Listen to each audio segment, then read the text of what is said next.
கல்லூரி தலைவர், துணைத் தலைவர், செயலர் அவர்களுக்கு என் முதற்கண் வணக்கம்.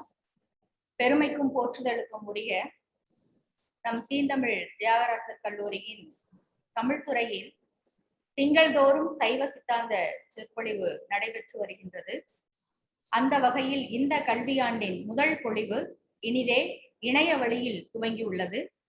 நிகழ்வின் தொடக்கமாக கடவுள் வாழ்த்து மற்றும் கலைத்தந்தை வாழ்த்து.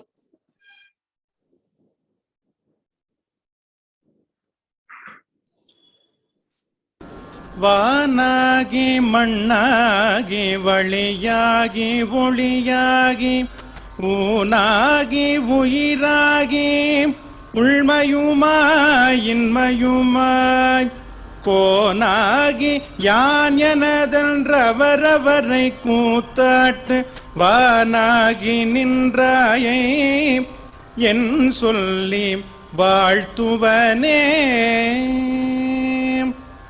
கலைத்தந்தை வாழ்த்து.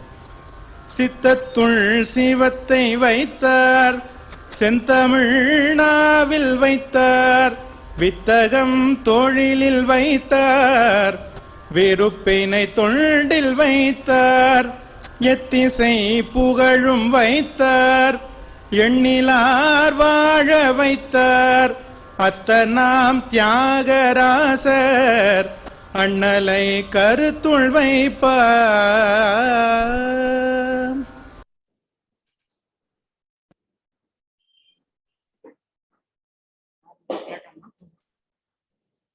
தமிழர்களின் உயரிய பண்புகளில் ஒன்று வந்தாரை வரவேற்பது. இது தமிழர்களின் தனித்துவமான அடையாளமும் கூட. அந்த வகையில் மாதாந்திர சைவ சித்தாந்த சொற்பொழிவிற்கு இணைய வழியில் இணைந்திருக்கின்ற அத்துணை பேரையும் வரவேற்று வரவேற்புரை நிகழ்த்த எம் துறையின் மூத்த பேராசிரியர் முனைவர் சு. காந்திதுரை ஐயா அவர்களை அன்புடன் அழைக்கின்றோம். அனைவருக்கும் பணிவான வணக்கம். இந்த மாதாந்திர 21-22வது கல்வியாண்டின் மாதாந்திர சைவ சித்தாந்த கூட்டமானது இனிதே தொடங்குகிறது. எங்களை எல்லாம் வழி நடத்தி சென்று கொண்டிருக்கக்கூடிய பேரன்பிற்கும் பெரும் மதிப்பிற்கும் உரிய எங்களுடைய மேலாண்மையர், தலைவர், உபதலைவர், செயலர் இவர்களுடைய ஆற்றலுக்கான செயல்பாட்டிலே நாங்கள் நேரிய பாதையிலே நின்று செயல்பட்டுக் கொண்டிருக்கிறோம் என்பதை உணர்த்துகின்ற வகையிலே பணிவான வணக்கத்தை அவர்களுக்கு உரித்தாக்கிக் கொண்டு இந்த கூட்டத்திற்கு சைவமும் தமிழும் இரு கண்களாக நினைத்து சைவத்தை இளைய மாணவர்கள் கற்க வேண்டும் என்ற சிறிய முயற்சியிலே அது இடையறாது அந்த முயற்சி செயல்படுத்தி கொண்டிருக்கக்கூடிய எங்களுடைய மதிப்புக்குரிய செயலர் அவர்களை மீண்டும் ஒரு முறை வணங்கி, இந்த செயல்பாட்டிற்கெல்லாம் எங்களுக்கு பல்லாற்றாலும் துணை நிற்கக்கூடிய ஆற்றல் சால் முதல்வர் எங்களுடைய கல்லூரி முதல்வர் ஐயா து. பாண்டியராஜா ஐயா அவர்களை என்னுடைய சார்பாகவும் தமிழ்துறை சார்பாகவும் அவர்களை அன்போடு வரவேற்கிறேன். இன்று தமிழகம் எங்கும் அல்ல உலகெங்கும் பாரதியை பற்றிய ஒரு நூற்றாண்டு விழா நிகழ்வுகள் ஒரு சீரிய நிலையில் நடந்து கொண்டிருக்கிறது. அந்த நிலையிலும் சைவத்தில் பாரதியினுடைய நிலையை உள்வாங்கி காணலாம் என்ற நிலையில் இந்த சைவ சித்தாந்த பொழிவிலே எங்களுடைய சிறப்பு விருந்தினராக இருக்கக்கூடிய ஐயா திருவாளர் சந்தியா நடராஜன் அவர்கள், எழுத்தாளர், பதிப்பாளர் அவர்கள் பாரதியின் பெரிய கடவுள் என்ற ஒரு பொருண்மையிலே இன்று பொழிவை நிகழ்த்த இருக்கிறார். காட்சிக்கு எளியர். அவரிடம் இப்போது உரையாடுகின்ற போது பார்க்கும்போது ஒரு மென்மையான பேச்சும் சிரித்த முகத்துக்கும் சொந்தக்காரராக இருக்கக்கூடியவர். அவர் பாரதியினுடைய பெரிய கடவுள் என்ற தலைப்பிலே இன்றைய பொழிவை நடத்த இருக்கிறார். அவர்களை எங்களுடைய மேலாண்மையர் சார்பாக, முதல்வர் சார்பாக, தமிழ்துறை சார்பாக, அத்துணை பேர் சார்பாகவும் இரு கரம் கூப்பி அவரை வருக வருக வருக என வரவேற்று மகிழ்கிறேன். பாரதி என்று சொன்னாலே நமக்கு தொழில் கவிதை நாட்டிற்குழைத்தல் என்று சொல்லிய பாரதி அவனுடைய அந்த எழுத்தும் வீச்சும் சுதந்திர காற்றை நுகர்ந்த ஒரு பாட்டாளி உழைப்பாளிக்கு எப்படி அவனுடைய உழைப்பு கருவிகள் அவனுக்கு தெய்வமாக வெளிப்படுமோ அதை போலவேதான் இந்த முதல் தலைமுறையாக படிக்க வரக்கூடிய ஒருவருக்கு பாரதியினுடைய கவிதை என்பது கவிதை மட்டுமல்ல, பாரதியே கடவுள். ஏனென்று சொன்னால் பாரதியை உள்ளும் புறமுமாக நேசித்திருக்கக்கூடிய ஒருவர் தான் தன்னை இந்த தமிழ் கூறும் நல்லுலகத்திற்கு ஒரு நல்ல வித்தாக அடையாளப்படுத்திக் கொள்ள முடியும். அந்த அடிப்படையிலே பாரதியினுடைய அந்த பெரிய கடவுளை, பாரதியே கடவுள், ஆனால் பாரதியினுடைய பெரிய கடவுளை நமக்கு இன்று தர இருக்கிறார். ஈஸ்வரன் மகாதேவன் என்று சொல்லக்கூடிய நிலையில், விஷ்ணு மகாவிஷ்ணு என்று சொல்லக்கூடிய நிலையிலே பாரதி காணக்கூடிய பெரிய கடவுளை நாம் இப்போது அவர் வழியாக காண இருக்கிறோம். அவர்களை வரவேற்று எங்களுடைய துறையை சீரிய நிலையில் செயல்படுத்திக் கொண்டிருக்கக்கூடிய பேரன்பிற்கும் மதிப்புக்குரிய பேராசிரியர் மலர்வழி மங்கையர்கரசி அம்மா அவர்களையும் வரவேற்று இந்த மாதாந்திர சைவ சித்தாந்த சொற்பொழிவின் பொறுப்பாளராக இருந்து செயல்படக்கூடிய அம்மா உமா மகேஸ்வரி அவர்களையும் வரவேற்று எம் துறை சார்ந்து இருக்கக்கூடிய இருபால் பேராசிரியர் பெருமக்களையும் அன்போடு வரவேற்று நன்றி உரை நவிலை இருக்கக்கூடிய அன்பிற்குரிய இளவல் கார்த்திக் குமரன் அவர்களையும் வரவேற்று இந்த ஆன்மீக சொற்பொழிவிற்கு நகரத்தில் இருந்து வந்திருக்கக்கூடிய ஆன்மீக மெய்யன்பர்களையும் பலதரப்பட்ட நண்பர்களையும் வெளி நண்பர்களையும் பிற துறை சார்ந்த துறை தலைவர்களையும் பிற துறை சார்ந்த பேராசிரியர் பெருமக்களையும் இன்னும் இந்த பாரதி பெரிய கடவுள் என்பதை உள்வாங்க காத்து கொண்டிருக்கக்கூடிய அத்துணை பேரையும் வரவேற்று இந்த நிகழ்வெல்லாம் எங்களுடைய மாணவ கண்மணிகளுக்குத்தான். நாங்கள் விதைக்கக்கூடிய இந்த விதையெல்லாம், நாங்கள் என்று சொன்னால் எங்களுடைய மேலாண்மை விதைக்கக்கூடிய விதையெல்லாம் எங்களுடைய மாணவர்களுடைய வளர்ச்சிக்குத்தான். அந்த அடிப்படையிலே இந்த பொழிவை அவளோடு காத்து கொண்டிருக்கக்கூடிய எங்களுடைய இருபால் மாணவ நண்பர்களையும் வரவேற்று இந்த சொற்பொழிவில் இணைந்திருக்கக்கூடிய இணையத்தின் வழியாக இணைந்திருக்கக்கூடிய பேராசிரியர் பெருமக்கள், ஆய்வாளர்கள், ஆன்மீக மெய்யன்பர்கள், பிறந்துறை ஆசிரியர்கள் அத்துணை பேரையும் வரவேற்று மீண்டும் ஒரு முறை ஐயா திருவாளர் சந்தியா நடராஜன் அவர்களை மேலாண்மையர் சார்பாக, முதல்வர் சார்பாக, தமிழ்துறை சார்பாக, உங்கள் அத்துணை பேர் சார்பாகவும் இரு கரம் கூப்பி வரவேற்று அகமகிழ்கிறேன். நன்றி, வணக்கம்.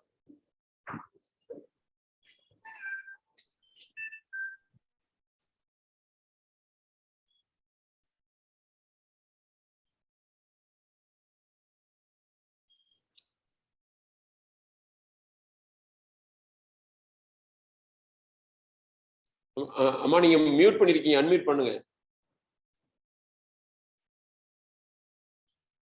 இப்ப பேசுங்கம்மா. மனதில் உறுதி வேண்டும், வாக்கினிலே இனிமை வேண்டும், நினைவு நல்லது வேண்டும், நெருங்கின பொருள் கைப்பட வேண்டும், கனவு மெய்ப்பட வேண்டும், கைவசமாவது விரைவில் வேண்டும் என்று பாரதியின் வார்த்தைகளை உள்வாங்கிக் கொண்டு எமது கல்லூரியை முன்னேற்ற பாதையில் அழைத்து செல்ல அயராது பாடுபட்டு கொண்டிருக்கக்கூடிய எம் கல்லூரியின் முதல்வர் அவர்களை தலைமையுரையாற்றி சிறப்பிக்குமாறு அன்புடன் அழைக்கின்றோம்.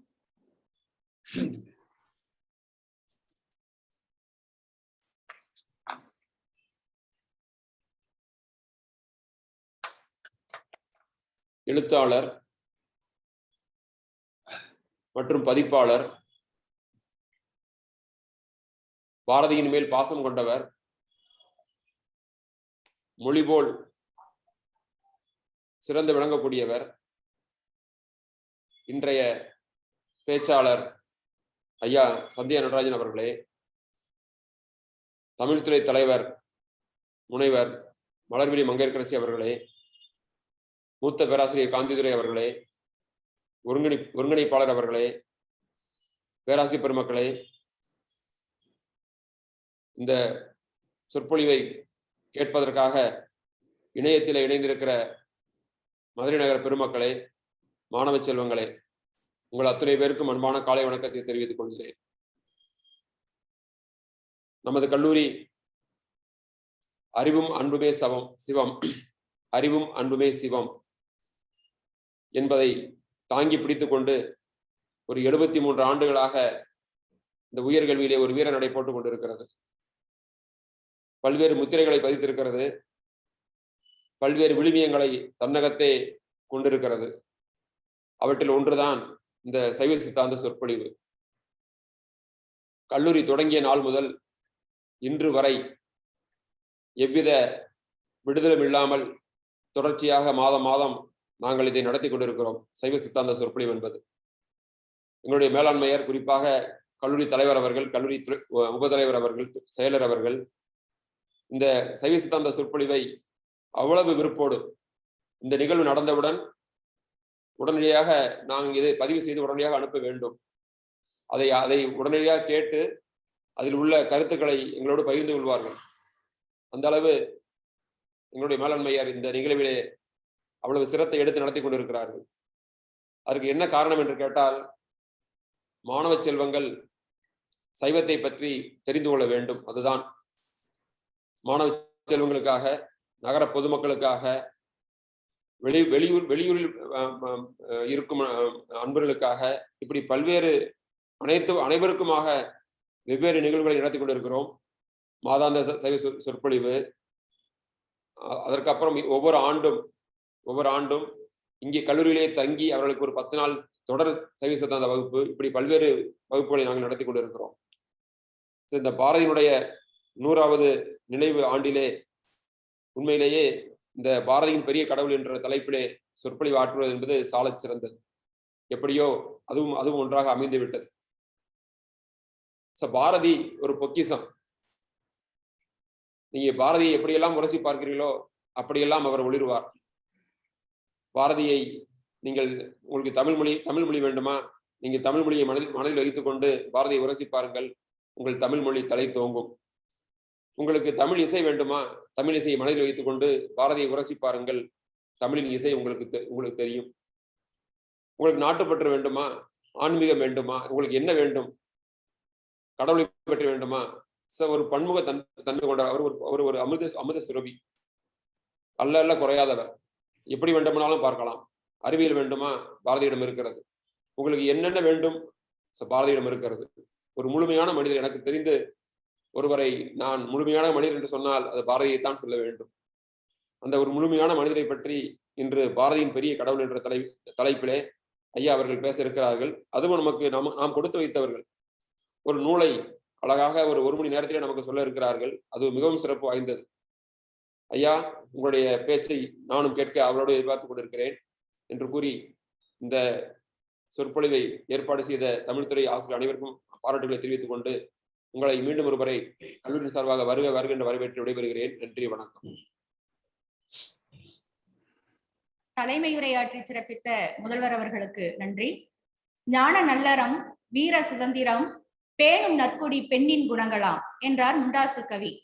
அத்தகைய சிறப்பினை கொண்ட தமிழ்துறை தலைவர் அவர்கள் துறையை இனிதே வழிநடத்தி வந்து கொண்டிருக்கின்றார். அவர்களை சிறப்பு விருந்தினரை அறிமுகம் செய்து வைக்குமாறு அன்போடு அழைக்கின்றோம்.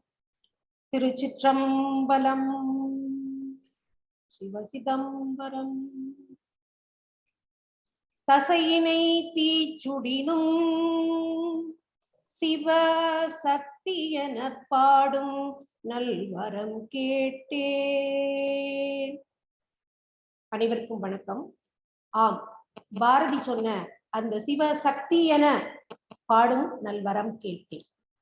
இறைவனை அம்மையப்பராக பார்க்கின்ற அந்த பாரதியின் பார்வை, அந்த சிவசக்தியின் பார்வையை இங்கே பணியாற்றும் ஆசிரியர்களும் மாணவர்களும் பெற வேண்டும் என்பதற்காக எங்களின் மேலாண்மையர், கல்லூரி நிறுவனர், கலைத்தந்தை அவர்களும் கலை அன்னையார் அவர்களும் கட்டிக்காத்த அந்த அறம்தான் சைவமும் தமிழும் என்பது.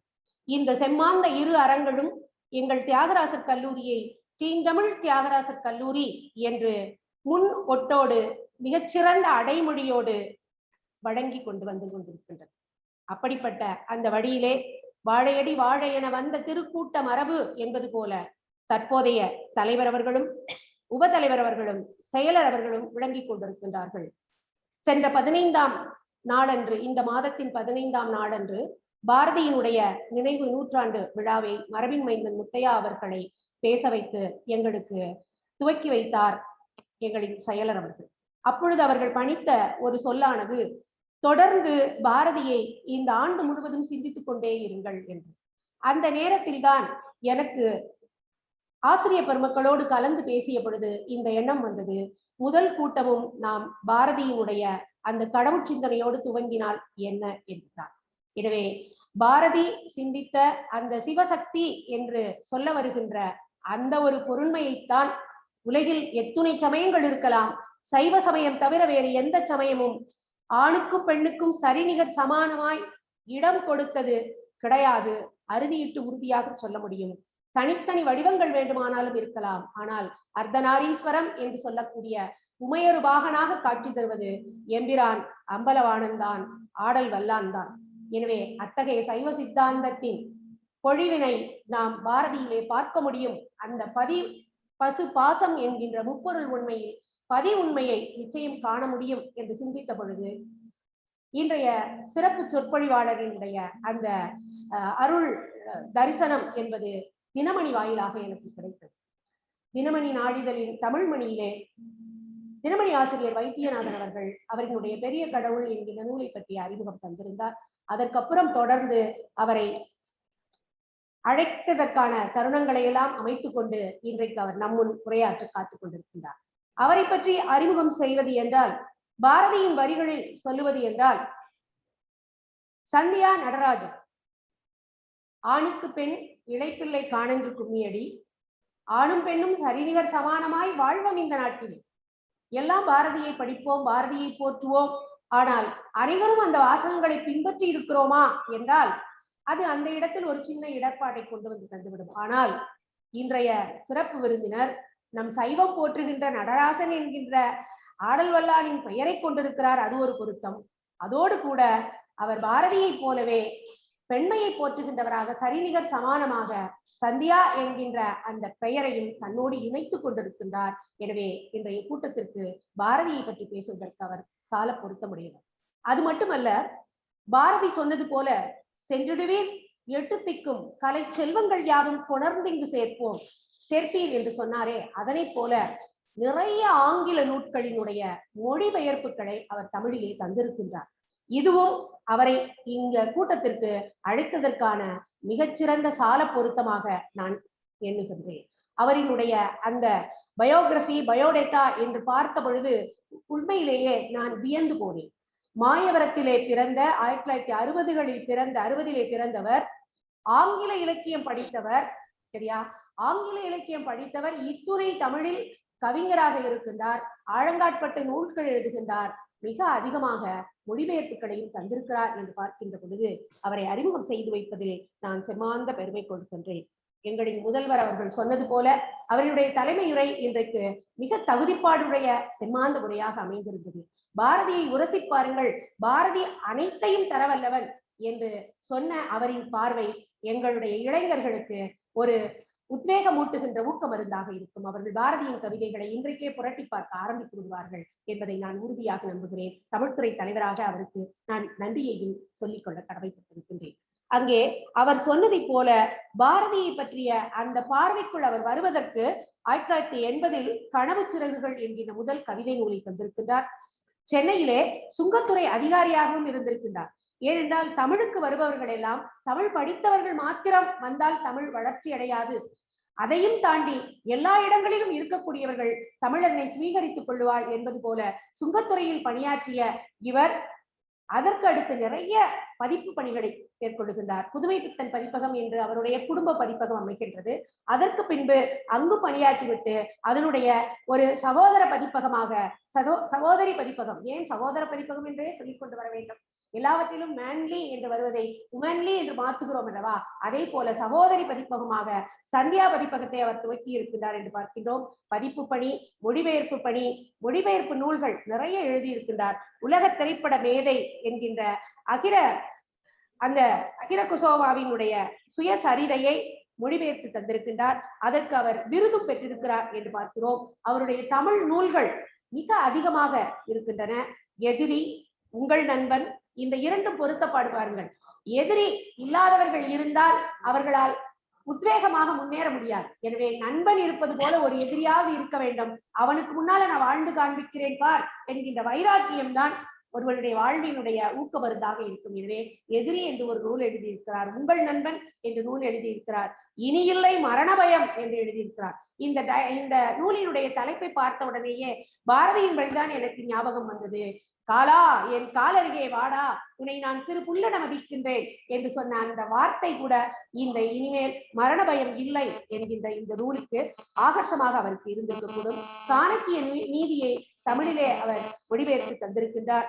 இப்படி மாயவரம் சில நினைவுகளும் நிகழ்வுகளும் என்கின்ற நூல் ஒரு பண்பாட்டு பதிவாகவே இருக்கின்றது என்று நூல் வாசகர்களால் பாராட்டப்பட்டுக் கொண்டிருக்கின்றது. இந்த நூலை பார்க்கின்ற பொழுது ஒப்பிலக்கியத்திலே டாக்டர் தமிழன் அவர்கள் 4 வித செயல்பாடுகளை சொல்லுவார்கள். ஒரு படைப்பாளர் உளவியல், படைப்பாக்க உளவியல், அதுக்கப்புறம் அந்த படைப்பு உளவியல் என்பது இருக்கும். இதனோடு கூட வாசகர் உளவியல் என்று 4 உளவியலும் இணைந்துத்தான் ஒப்பிலக்கியத்தில் இலக்கியத்தை வளர்த்து செல்கிற உளவியல் என்பார். இப்படிப்பட்ட 4 உளவியல் பார்வையும் கொண்டிருக்கக்கூடிய ஒருவராக இன்றைய சிறப்பு பேச்சாளர் அமைந்திருக்கிறார், நம் முன்னாலே அமர்ந்திருக்கிறார் என்பது பெருமையாக இருக்கின்றது. அவர் சீன மொழியின் மிக பழமையான வாழ்வியல் நூலாக இருக்கக்கூடிய தாவோ தேஜிங் அப்படிங்கிற நூலை தமிழில் மொழிபெயர்த்து தக்க விளக்கங்களோடு அளித்திருக்கின்றார். இதை நினைத்தவுடன் அருட்பாவும் அருள் நூல்களும் என்று எழுதிய நான் அதிலே ஒரு கட்டுரையை தாவோயிசமும் லாவோட்ஸும் ராமலிங்கரும் என்பதான ஒரு கட்டுரை எனக்கு அது நினைவுக்கு வந்தது. எனவே இந்த தாவோயிசம் என்பதும் அருட்பெரும் ஜோதி என்பதும் நாம் இங்கே சொல்லுகின்ற சிற்றம்பலம் என்பதும் எல்லாமுமே அந்த ஆதி பொருண்மையை குறித்து பேசுவதுதான். இப்படிப்பட்ட அவர் மிக தக்க விரிவோடு அதற்கு விரிவுரையையும் பல இடங்களிலே நிகழ்த்தி இருக்கிறார் என்று பார்க்கிறோம். ரஷ்ய எழுத்தாளர் செகாவின் அவருடைய சிறுகதைகளை தமிழிலே இப்பொழுது மொழிபெயர்த்து வருகிறார். கிரேக்க தத்துவ மேதை எபிக்டடிஸினுடைய அந்த நூலை வாழ்வியல் கையேடு என்று சொல்லி மொழிபெயர்த்து தந்திருக்கின்றார். இப்படிப்பட்ட பல்வேறு நூல்களை தமிழில் மொழிபெயர்த்து தந்திருந்தாலும் இவரை இன்றைக்கு தமிழ்கூறு நல்லுலகம் அறிகின்ற ஒரு முகம் பாரதியின் பெரிய கடவுள் யார் என்று கேட்டு தினமணியில் அந்த நூலினுடைய விமர்சனம் வந்தது. அந்த பாரதியின் பெரிய கடவுள் இங்கு இருக்கின்றார். இந்த நூலிற்குள் இருக்கக்கூடிய செய்திகளை அத்துணையையும் எம் இளைய சமுதாயத்திற்கும் தமிழ்கூறு நல்லுலகத்திற்கும் தருவதற்காக நம்முள் இருக்கின்றார். எனவே இன்றைய சிறப்பு விருந்தினர், பேச்சாளர், பதிப்பாளர், மொழிபெயர்ப்பாளர், ஆய்வாளர், இளைஞர், ஏனென்றால் முதியவராக இருக்கின்றவர்கள் இத்துணை செயற்பாடுகள் செய்யும் பொழுது இளமையினுடைய ஒரு மொத்தமான செயற்பாட்டையும் அவர்கள் பெற்றிருக்கின்றார்கள். வருங்கால இளைஞர்களுக்கு இவர்கள் ஒரு மாதிரியாக, முன்மாதிரியாக, ரோல் மாடலாகவும் இருக்கின்றார்கள். ஒரு இலக்கியவாதி என்ன செய்ய வேண்டும், ஒரு மாணவன், தமிழ் இலக்கிய மாணவன் என்னவெல்லாம் பின்னாளில் செய்ய வேண்டும், ஒரு ஆசிரியர் பின்னாளில் என்னவெல்லாம் செய்ய வேண்டும் என்கின்ற சமூக கடப்பாட்டோடு அவர் ஆற்றுகின்ற அந்த பாங்கு அவரை பாரதியின் பெரிய கடவுள் யார் என இந்த சைவ சித்தாந்த சாற்றினோடு அவர் இணைத்து தருவார் என்று அவரை மேலாண்மையர், முதல்வர், தமிழ்துறை ஆசிரியர் பெருமக்கள், மாணவ கண்மணிகள், மதுரையம்பதியில் வாழ் பெரியோர்கள் அத்தனை பேர் சார்பாக அறிமுகப்படுத்தி அவரை உரையாட அன்போடு அழைக்கின்றேன். நன்றி, வணக்கம். சிறப்பு விருந்தினர் அவர்களை அறிமுகம் செய்து வைத்த தமிழ்துறை தலைவர் அவர்களுக்கு நன்றி. பக்தியினாலே இந்த பாரினில் எய்திடும் மேன்மைகள் கோடி, சித்தம் தெளியும் இங்கு செய்கை அனைத்திலும் செம்மை பிறந்திடும் என்றார் பாரதி. அவரே காரியத்தில் உறுதி வேண்டும், பெண் விடுதலை வேண்டும், பெரிய கடவுள் காக்க வேண்டும் என்று மொழிந்தவர். அந்த பெரிய கடவுள் காக்க வேண்டும் என்ற அந்த வரியை தாங்கி இன்று பாரதியின் பெரிய கடவுள் என்ற பொருண்மையில் நம்மிடையே சிறப்பு விருந்தினர் அவர்கள் சிறப்புரையாற்ற இருக்கிறார்கள். அவர் எழுத்தாளராக, சந்தியா பதிப்பகத்தின் உரிமையாளராக இருக்கின்றார். அவர்களை சிறப்புரையாற்றி சிறப்பிக்குமாறு அன்புடன் கேட்டுக்கொள்கிறோம்.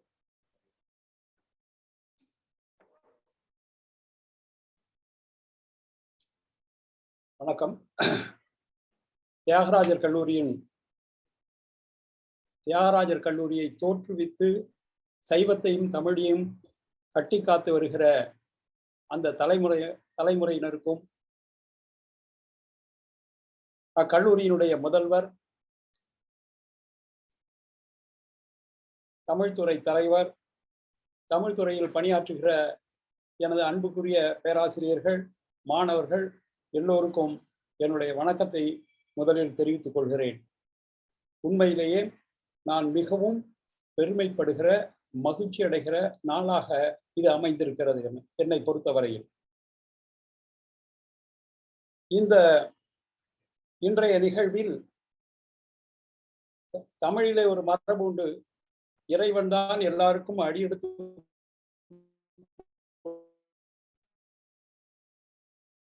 அதே போல இன்றைய நிகழ்வுக்கு உங்கள் முதல்வரே எனக்கு ஒரு அடி எடுத்து கொடுத்திருக்கிறார், பாரதியை உரசி பாருங்கள் என்பதுதான் அந்த வரி. உரசி பார்க்கிற உபகரணத்திற்கு கட்டளை கல் என்று தமிழில் பெயர். வள்ளுவன் கட்டளை கல் என்ற சொல்லை பயன்படுத்துகிறார். கருமமே கட்டளை கல். அதை மிக அழகாக அவருடைய உரையிலே உரசி பாருங்கள். தமிழால் உரசினால் தமிழ் தெரியும், நாட்டுப்பற்றை மனதில் நினைத்து உரசினால் நாட்டுப்பற்று தெரியும், பக்தியை நினைத்தால் பக்தி தெரியும் என்று அவர் ஆரம்பித்து வைத்தார். மிக பொருத்தமான ஒரு உரை அது. கர்மமே கட்டளைக்கல் என்று சொன்னார் அல்லவா? உங்களுடைய செயல்தான் உங்களுடைய குணத்தை, உங்களுடைய தரத்தை நிர்ணயிக்கிற டச் ஸ்டோன். ஆங்கிலத்தில் டச் ஸ்டோன் என்று சொல்கிறார்களே, அதுதான் கட்டளைக்கல். இன்னும் ஒருவர் தற்போது இந்த கட்டளைக்கல் என்பது சிலாசாசனம் என்ற பொருளிலும் நாம் கொள்ளலாம் என்று ஒருவர் புதிதாக ஒரு விஷயத்தை சொன்னார். ஒன்றை கண்ணுணர்ந்து சொல்வது என்பது அது சரியோ தவறோ முதலில் அதை ஏற்றுக்கொள்ள வேண்டும். இப்படியாக பாரதியை உரசி பார்க்கிற ஒரு விஷயம்தான் இன்றைய சொற்பொழிவு. பாரதியை மட்டுமல்ல, எந்த ஒரு நூலையும் படிக்கிறவன் உரசி பார்க்க வேண்டும். பேராசிரியர்கள், படித்தவர்கள், கல்வியாளர்கள் அவர்களுடைய கோணத்திலே எடுத்துரைக்கிறதை படிக்கிறவன் அதோடு ஒப்பிட்டு தன் மனதை அதனுடன் இணைத்து பார்ப்பதுதான் சரியான கல்வி முறை. அந்த சரியான கல்வி முறையை உணர்ந்திருக்கிற முதல்வர் உங்களுக்கு கிடைத்திருப்பதில் எனக்கு மகிழ்ச்சி, உங்களுக்கு பெரும் மகிழ்ச்சியாக இருக்க வேண்டும். இரண்டாவது, பேராசிரியர் மங்கையர்க்கரசி அவர்கள் சொன்னார்கள், தினமணியிலே வைத்தியநாதன் எழுதிய கட்டுரையின் மூலம்தான் இவரை நாங்கள் அணுகினோம் என்று. ஆகவே தியாகராஜர் கல்லூரிக்கு என்னை ஆற்றுப்படுத்தியது வைத்தியநாதர். அருவிகுதி போட்டு சொன்னால் வைத்தியநாதர், அன்போடு சொன்னால் வைத்தியநாதன்.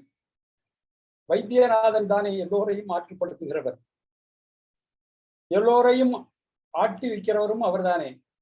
ஆட்டுவித்தால் யார் ஒருவர் ஆடாதாரே என்று சொல்லியிருக்கிறார்கள் அல்லவா? ஆக இந்த இரண்டு விஷயங்களிலும் எனக்கு மிகவும் மகிழ்ச்சி அளிக்கிறது, மகிழ்ச்சி தருகிற ஒரு விஷயம் இது. முதலிலே அவர்கள் அழைத்த போது பாரதியின் பெரிய கடவுள் யார் என்ற தலைப்பில் பேச வேண்டும் என்று சொன்னார்கள். அது மட்டும்தான் என் நினைவில் நின்றது. பிறகு அழைப்பிதழ் வந்த பிறகுதான் தெரிந்தது இது சைவ சித்தாந்த சொற்பொழிவு தொடர் வரிசையிலே ஒரு நிகழ்வு என்பது அப்போதுதான் எனக்கு புலப்பட்டது. அச்சம் தலைக்கேற்றியது. ஏனென்றால் சைவ சித்தாந்தத்திலே இரண்டு உண்டு, சாத்திர நூல்கள், தோத்திர நூல்கள் என்று இரண்டு பிரிவாக பிரித்து வைத்திருக்கிறார்கள். எனக்கு தோத்திர நூல்களில் கொஞ்சம் பயிற்சி உண்டு அல்லது பரிச்சயம் உண்டு. பயிற்சி என்று சொல்வதை விட பரிச்சயம் உண்டு. சாத்திர நூல்கள் எனக்கு தெரியாது. ஓரளவுக்கு தெரியும் என்றால் கைகூப்பி வணங்க வேண்டியது ஐயா இலங்கை ஜெயராஜ் அவர்களைத்தான். அவ்வப்பொழுது அவருடைய நேரம் கிடைக்கும் போதெல்லாம் அவருடைய உரைகளை கேட்கிற பொழுது ஓரளவு சைவ சித்தாந்தத்தினுடைய விளிம்பை, சைவ சித்தாந்தத்தினுடைய வெளியிலே நின்று அதன் மையம் நோக்கி செல்வதற்கு கூட இல்லை, அதன் விளிம்பை பார்ப்பதற்கு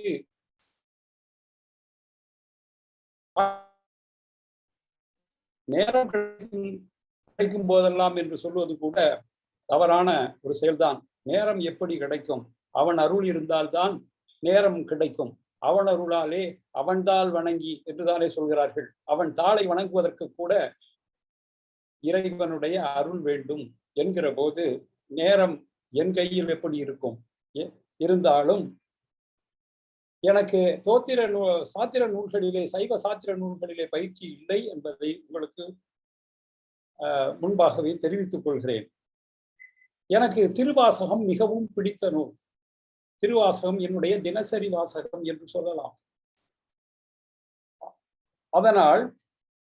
ஆனால் சித்தாந்தமோ எனக்கு பழகாத தூரம். சித்தாந்தம் என்பது என்ன? சித் என்பது அறிவு, அந்தம் என்பது முடிவு அல்லது எல்லை. அறிவின் எல்லையை தான் சித்தாந்தம். வேதாந்தத்திலே வருகிறவர்களும் அறிவின் எல்லையை தொடுவதற்காகத்தான் சொல்கிறார்கள். அவர்கள் பிரம்மத்தை கண்டடைந்தேன், பிரம்மத்தை கண்டடைகிற பாதையில் செல்கிறேன் என்கிறார்கள். இங்கே சித்தாந்தமும் அறிவின் எல்லை என்ற பொருளில்தான் கொள்ளப்படுகிறது. இந்த அறிவின் எல்லையை தொடும் பயணத்தில் நான் முதலடியை கூட எடுத்து வைக்காதவன். இப்படிப்பட்டவனை அழைத்து சைவ சித்தாந்த சொற்பொழிவு தொடரில் பேச வைத்திருக்கிற உங்களை எல்லாம் சைவ சித்தாந்தத்தில் முழுமையாக திளைத்தவர்கள் என்று உறுதியாக நம்புகிறேன். காரணம் என்ன தெரியுமா? அதுவும் இலங்கை ஜெயராஜ் அவர்கள் சித்தாந்தம் பற்றி பேசுகிற உரையில் கிடைத்த சில பொறிகளின் அடிப்படையிலே சொல்கிறேன். நீங்கள் சைவ சித்தாந்தத்திலே முழுமையாக திளைத்தவர்கள் என்பதை நான் உறுதியாக நம்புகிறேன். காரணம், அவர் சொல்கிறார், சைவ சித்தாந்தத்திலே இறை மறுப்பாளர்களுக்கும் இடம் உண்டு. சைவ மரபினர் மட்டுமல்ல, புறச்சமயத்தினருக்கும் புறச்சமயத்தினரின் ஏற்ற வழி சைவ சித்தாந்த வழி என்று இலங்கை ஜெயராஜ் சொல்லி நான் கேட்ட ஞானம் இருக்கிறது. அப்பொழுது சொல்கிறார், இறை மறுப்பாளர்களுக்கு கூட ஒரு இடம் உண்டு. ஏனென்றால் கடவுளை தேடியதால் தான் நீ இல்லை என்று சொல்கிறாய். கடவுளை தேடியவன் என்ற காரணத்தினாலே அவனுக்கும் அங்கே ஒரு இடம் உண்டு என்று மிக அழகாக சைவ சித்தாந்தத்தை விளக்குகிறார் ஐயா இலங்கை ஜெயராஜ் அவர்கள். அதனால் தான் சொல்கிறேன், இந்த அறியாதவனுக்கும் இங்கு நீங்கள் இடமளித்திருக்கிறீர்கள், இடமளித்து வேடிக்கை பார்க்கிறீர்கள் என்று நான் நினைக்கிறேன். இரண்டாவதாக, இந்த தியாகராஜர் கல்லூரி பெருமையை ஓரளவு நான்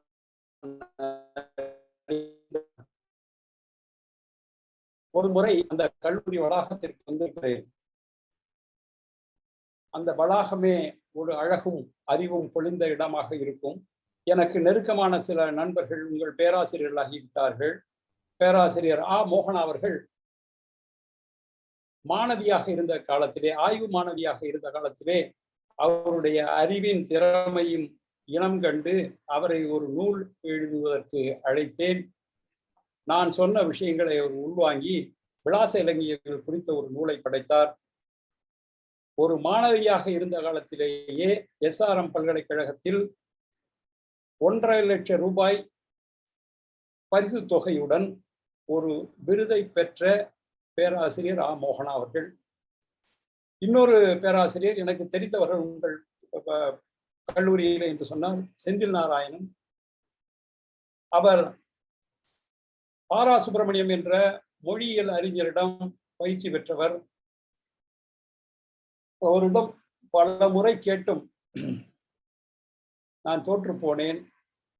சில நூல்கள், கடைசியாக திருவாசக ஒளிநெறியை பதிப்பிக்கலாம் என்பதற்கு அவர் துணை நிற்கிறார். நான் நிச்சயமாக செய்து தருகிறேன் என்று சொல்லியிருக்கிறார். அடுத்த ஆண்டுக்குள் அந்த திருவாசக ஒளிநெறி செந்திலின் கைவண்ணத்தில் அழகுற பதிப்பிக்கப்படும்.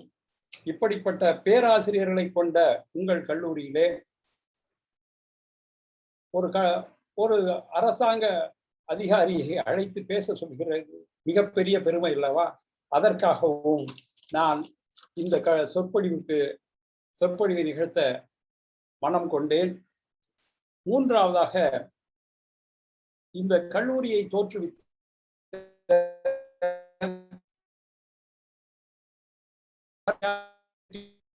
பற்றிய சில விஷயங்களை நான் அறிந்து வைத்திருந்தேன்.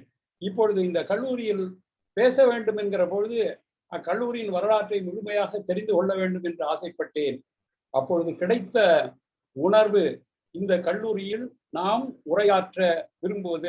உரையாற்றுவதற்கு கிடைத்த பேறு என்பது உண்மையிலேயே பெரும் பேறு என்று உறுதியாக நம்புகிறேன்.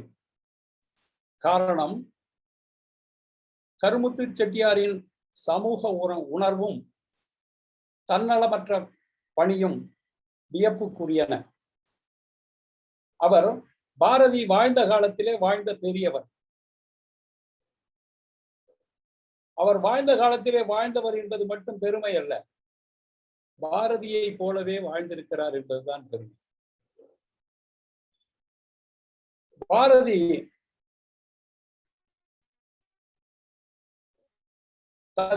தனது இலக்கிய பயணத்தை ஒரு பத்திரிகை ஆசிரியராகத்தான் தொடங்குகிறார்.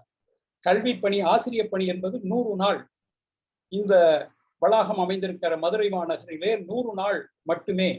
இப்ப அரசு அறிவிக்கிற 100 நாள் திட்டம் போல 100 நாட்கள் மட்டுமே ஆசிரியராக பாரதியார் பணியாற்றி இருக்கிறார். அவர் தேர்ந்தெடுத்தது, சென்னைக்கு வந்த பிறகு பத்திரிகை தொழிலிலே உதவி ஆசிரியராக பணிபுரிகிறார். அதுதான் பாரதியினுடைய வாழ்க்கையை தீர்மானிக்கிறது. பல்வேறு உலக விஷயங்களை தினம் தினம் மொழிபெயர்த்து தர வேண்டிய ஒரு சூழ்நிலைக்கு ஆட்படுவதால் உலக விஷயங்களை அவர் தெரிந்து கொள்கிறார். உலக விஷயங்களோடு இந்திய அரசியலை அவரால் ஒப்பிட்டு உரசி பார்க்க முடிகிறது. அதுவே அவன் சிந்தனையின் கதவுகளை திறந்து வைத்து கவிஞனாகவும் இந்த நாட்டின் விடுதலை போரில் தன்னை தானே ஈடுபடுத்திக் கொள்கிற வீரனாகவும் ஆக்கி கொடுத்திருக்கிறது.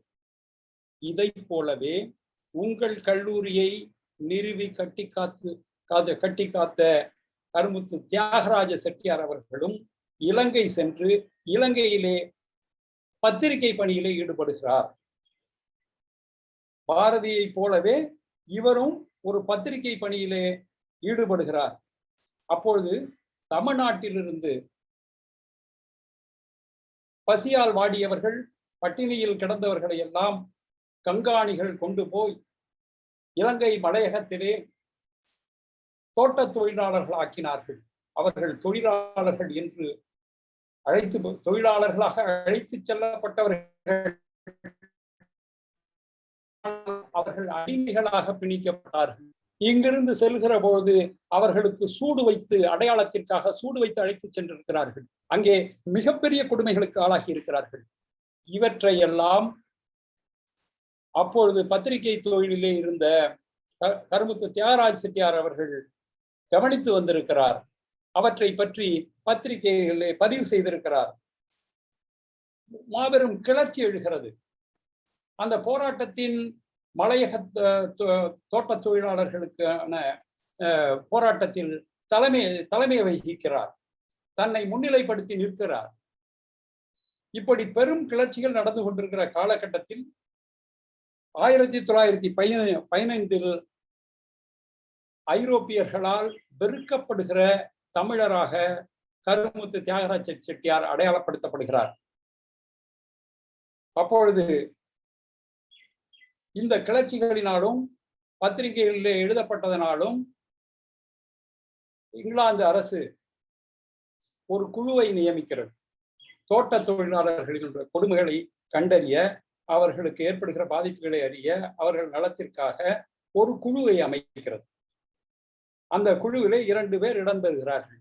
மர்ஜோரி பேங்க்ஸ் என்கிற ICS அதிகாரியும் அகமது தம்பி மரைக்காயர் என்கிற வணிகரும் இடம்பெறுகிறார்கள். அந்த குழுவும் எப்போதும் போல் எல்லா கமிஷன்களும் செய்கிற வேலையைத்தான் அந்த கமிஷனும் செய்தது. மூடி மறைத்தது உண்மைகளை. அந்த மூடி மறைக்கப்பட்ட உண்மைகள் தெரிந்த பிறகு கருமுத்து செட்டியார் அவர்கள் ஒரு மறுபறிக்கை எழுதுகிறார். அந்த மறுபறிக்கைக்கு பெயர் அண்ட் ஒயிட் வாஷிங் கமிஷன். ஏகாதிபத்திய அரசுக்கு எதிராக அவர்கள் நியமித்த குழுவின் அறிக்கையை மறுத்து அண்ட் ஒயிட் வாஷிங் கமிஷன், வெள்ளையடிக்கும் வேலையை செய்கிறது இந்த குழு என்று ஒரு மறுபறிக்கையை எழுதுகிறார். அது மட்டுமில்லாமல் இவரே தன்னந்தனியாக ஒற்றை நபராக மலையக தமிழர்களின் கொடுமைகளை கண்டறிவதற்கு தன்னைத்தானே ஒரு குழுவாக்கிக் கொள்கிறார். அப்படி சேகரித்த தகவல்களை கொண்டு ஒரு ஆய்வறிக்கையையும் வெளியிடுகிறார். இது தொடர்பாக நன்றாக கவனியுங்கள். 1917 மார்ச் 7ஆம் ஹிந்து பத்திரிகை ஆங்கில அரசு நியமித்த குழுவின் அறிக்கையை மறுத்து கருமுத்து தியாகராஜ செட்டியாருடைய அறிக்கையை ஏற்று ஒரு தலையங்கம் எழுதுகிறது. அதே போலவே அன்று மிகவும் பிரபலமாக இருந்த அன்னி பெசன்ட் அம்மையார் தன்னுடைய இதழில், நியூ இந்தியா என்கிற தன்னுடைய இதழில் கருமுத்து தியாகராஜ செட்டியாரின் அறிக்கையை வரவேற்று எழுதுகிறார். 1917 நன்றாக நினைவில் கொள்ளுங்கள். காந்தி இந்தியாவில் காலடி பதித்த காலகட்டத்தில் ஆங்கிலேய அரசாங்கத்தை எதிர்த்து ஒரு தனி மனிதனாக மதுரையில் இருந்து சென்ற ஒரு தமிழன் ஒரு பத்திரிகை தொழிலில் இருந்து கொண்டு இத்தனை பெரிய வேலையை செய்திருக்கிறார் என்றால் அவரை என்னென்று சொல்வது? அந்த 1917 இவருடைய அறிக்கையை இந்து பத்திரிகையும் அன்னி பெசன்ட் அம்மையாரும் கண்டுகொண்டு பாராட்டிய அந்த காலகட்டத்தில் 1917 தான் காந்தியினுடைய முதல் இந்திய போராட்டமே துவங்குகிறது. 1917 பாரதி பாண்டிச்சேரியில் முடங்கி கிடக்கிறார். ஓராண்டு காலத்திலே பாண்டிச்சேரியிலிருந்து விடுபட போகிற பாரதியின் நிலைமை அது. பாரதி, வ.வே.ஸ். ஐயர், அரவிந்தர், இப்படி வ.வே.ஸ். ஐயர் ஒரு புரட்சிக்காரர், நீலகண்ட பிரம்மச்சாரி ஒரு மிகப்பெரிய பயங்கரவாதி என்று அவர் மீது வழக்கு போடப்பட்டது. வாஞ்சிநாதனை கொலை செய்ய பயிற்சி அளித்தவர் வ.வே.ஸ். ஐயர். அரவிந்தர் வெடிகுண்டு வழக்கிலே சிறைப்பட்டு சிறையில் இருந்து அவர் குற்றவாளி அல்ல என்று ஆதாரம் இல்லாத காரணத்தினாலே அவர் விடுதலையானவர். இப்படிப்பட்ட பயங்கரவாத யுத்தத்திலே ஈடுபட்ட பெரியவர்கள் பாண்டிச்சேரியில அடைக்கலமாகிறார்கள். பாரதியின் வருகைக்கு பின்பு பாரதி அவர்களுக்கெல்லாம் அவர்களை ஆற்றுப்படுத்துகிற சக்தியாக பாரதி விளங்குகிறார்.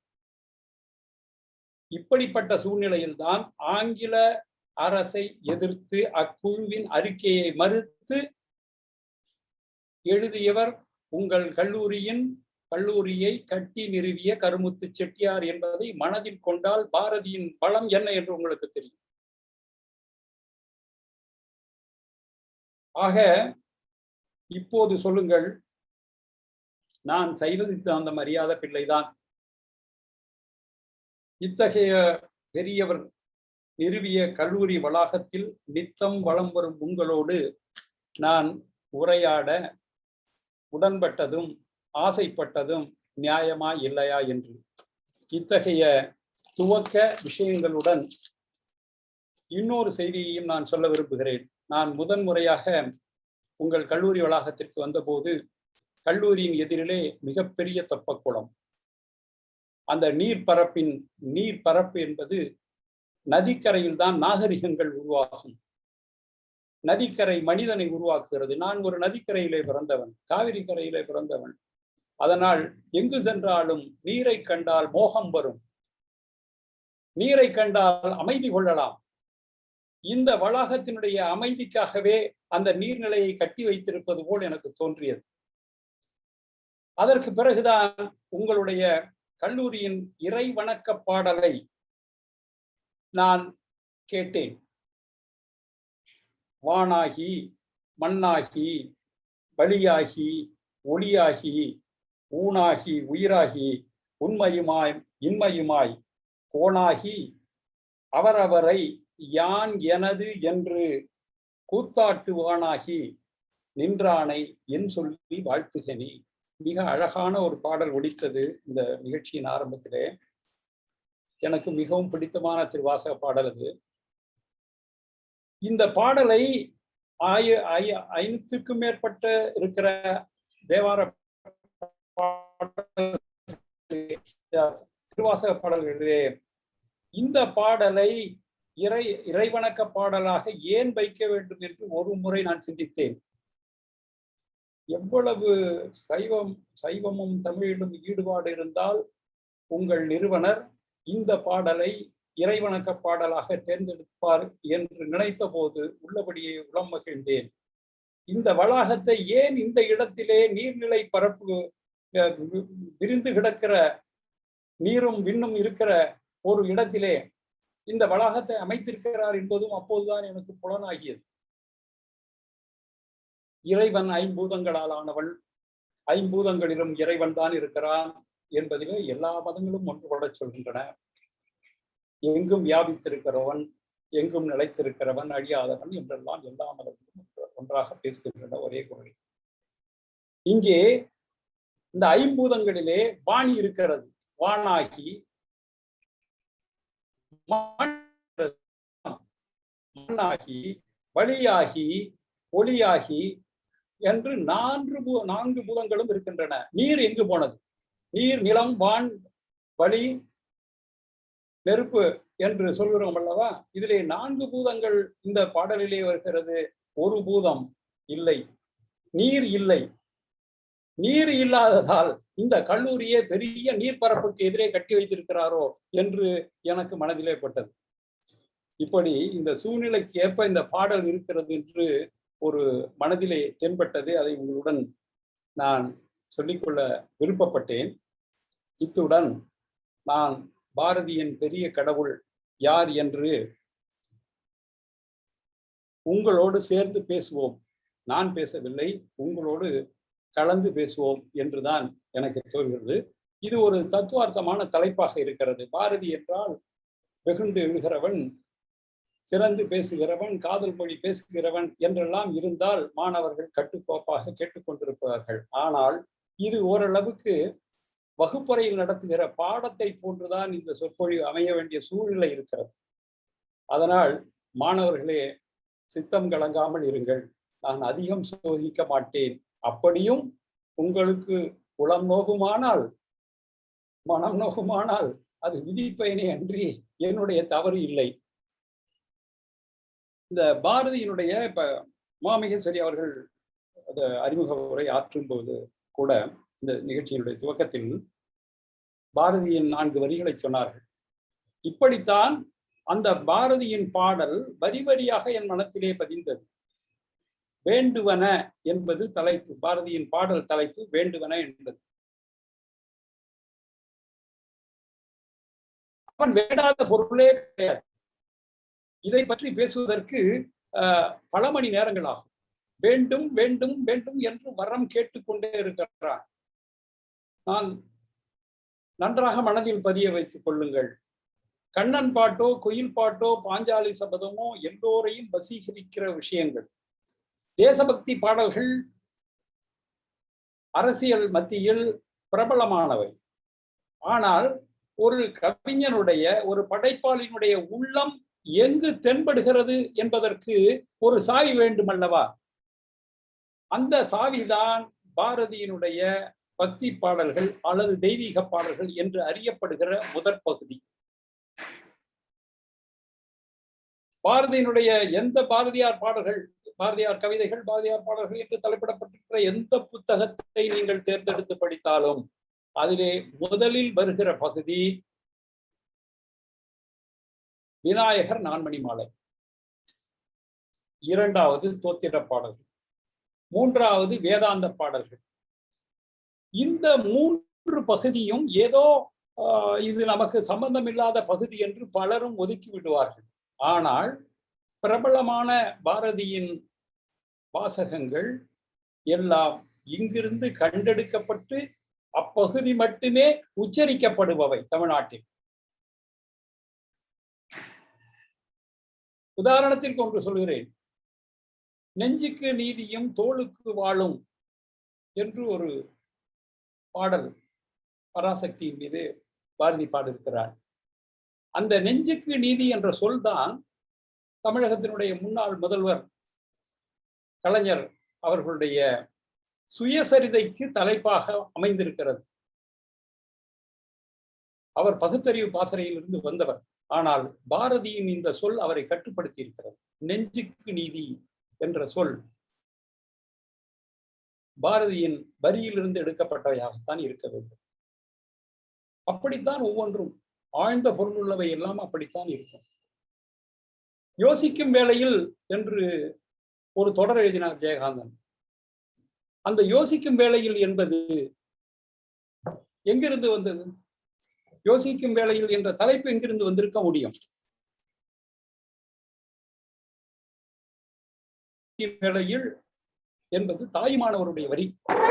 தாய்மானவருடைய வரியை ஜெயகாந்தனுக்கு நெருக்கமாக்கி இருக்கிறது. அது ஒரு தொடர்க்கு தலைப்பாகவும் அமைந்திருக்கிறது, கட்டுரை தொடர்.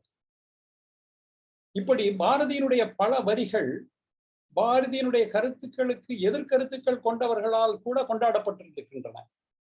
பேசா பொருளை பேசத் துணிந்தேன், கேட்கா வரத்தை கேட்க துணிந்தேன். இந்த வரிகள் எங்கு இருக்கிறது? தோத்திர பாடல்களிலே வருகிறது.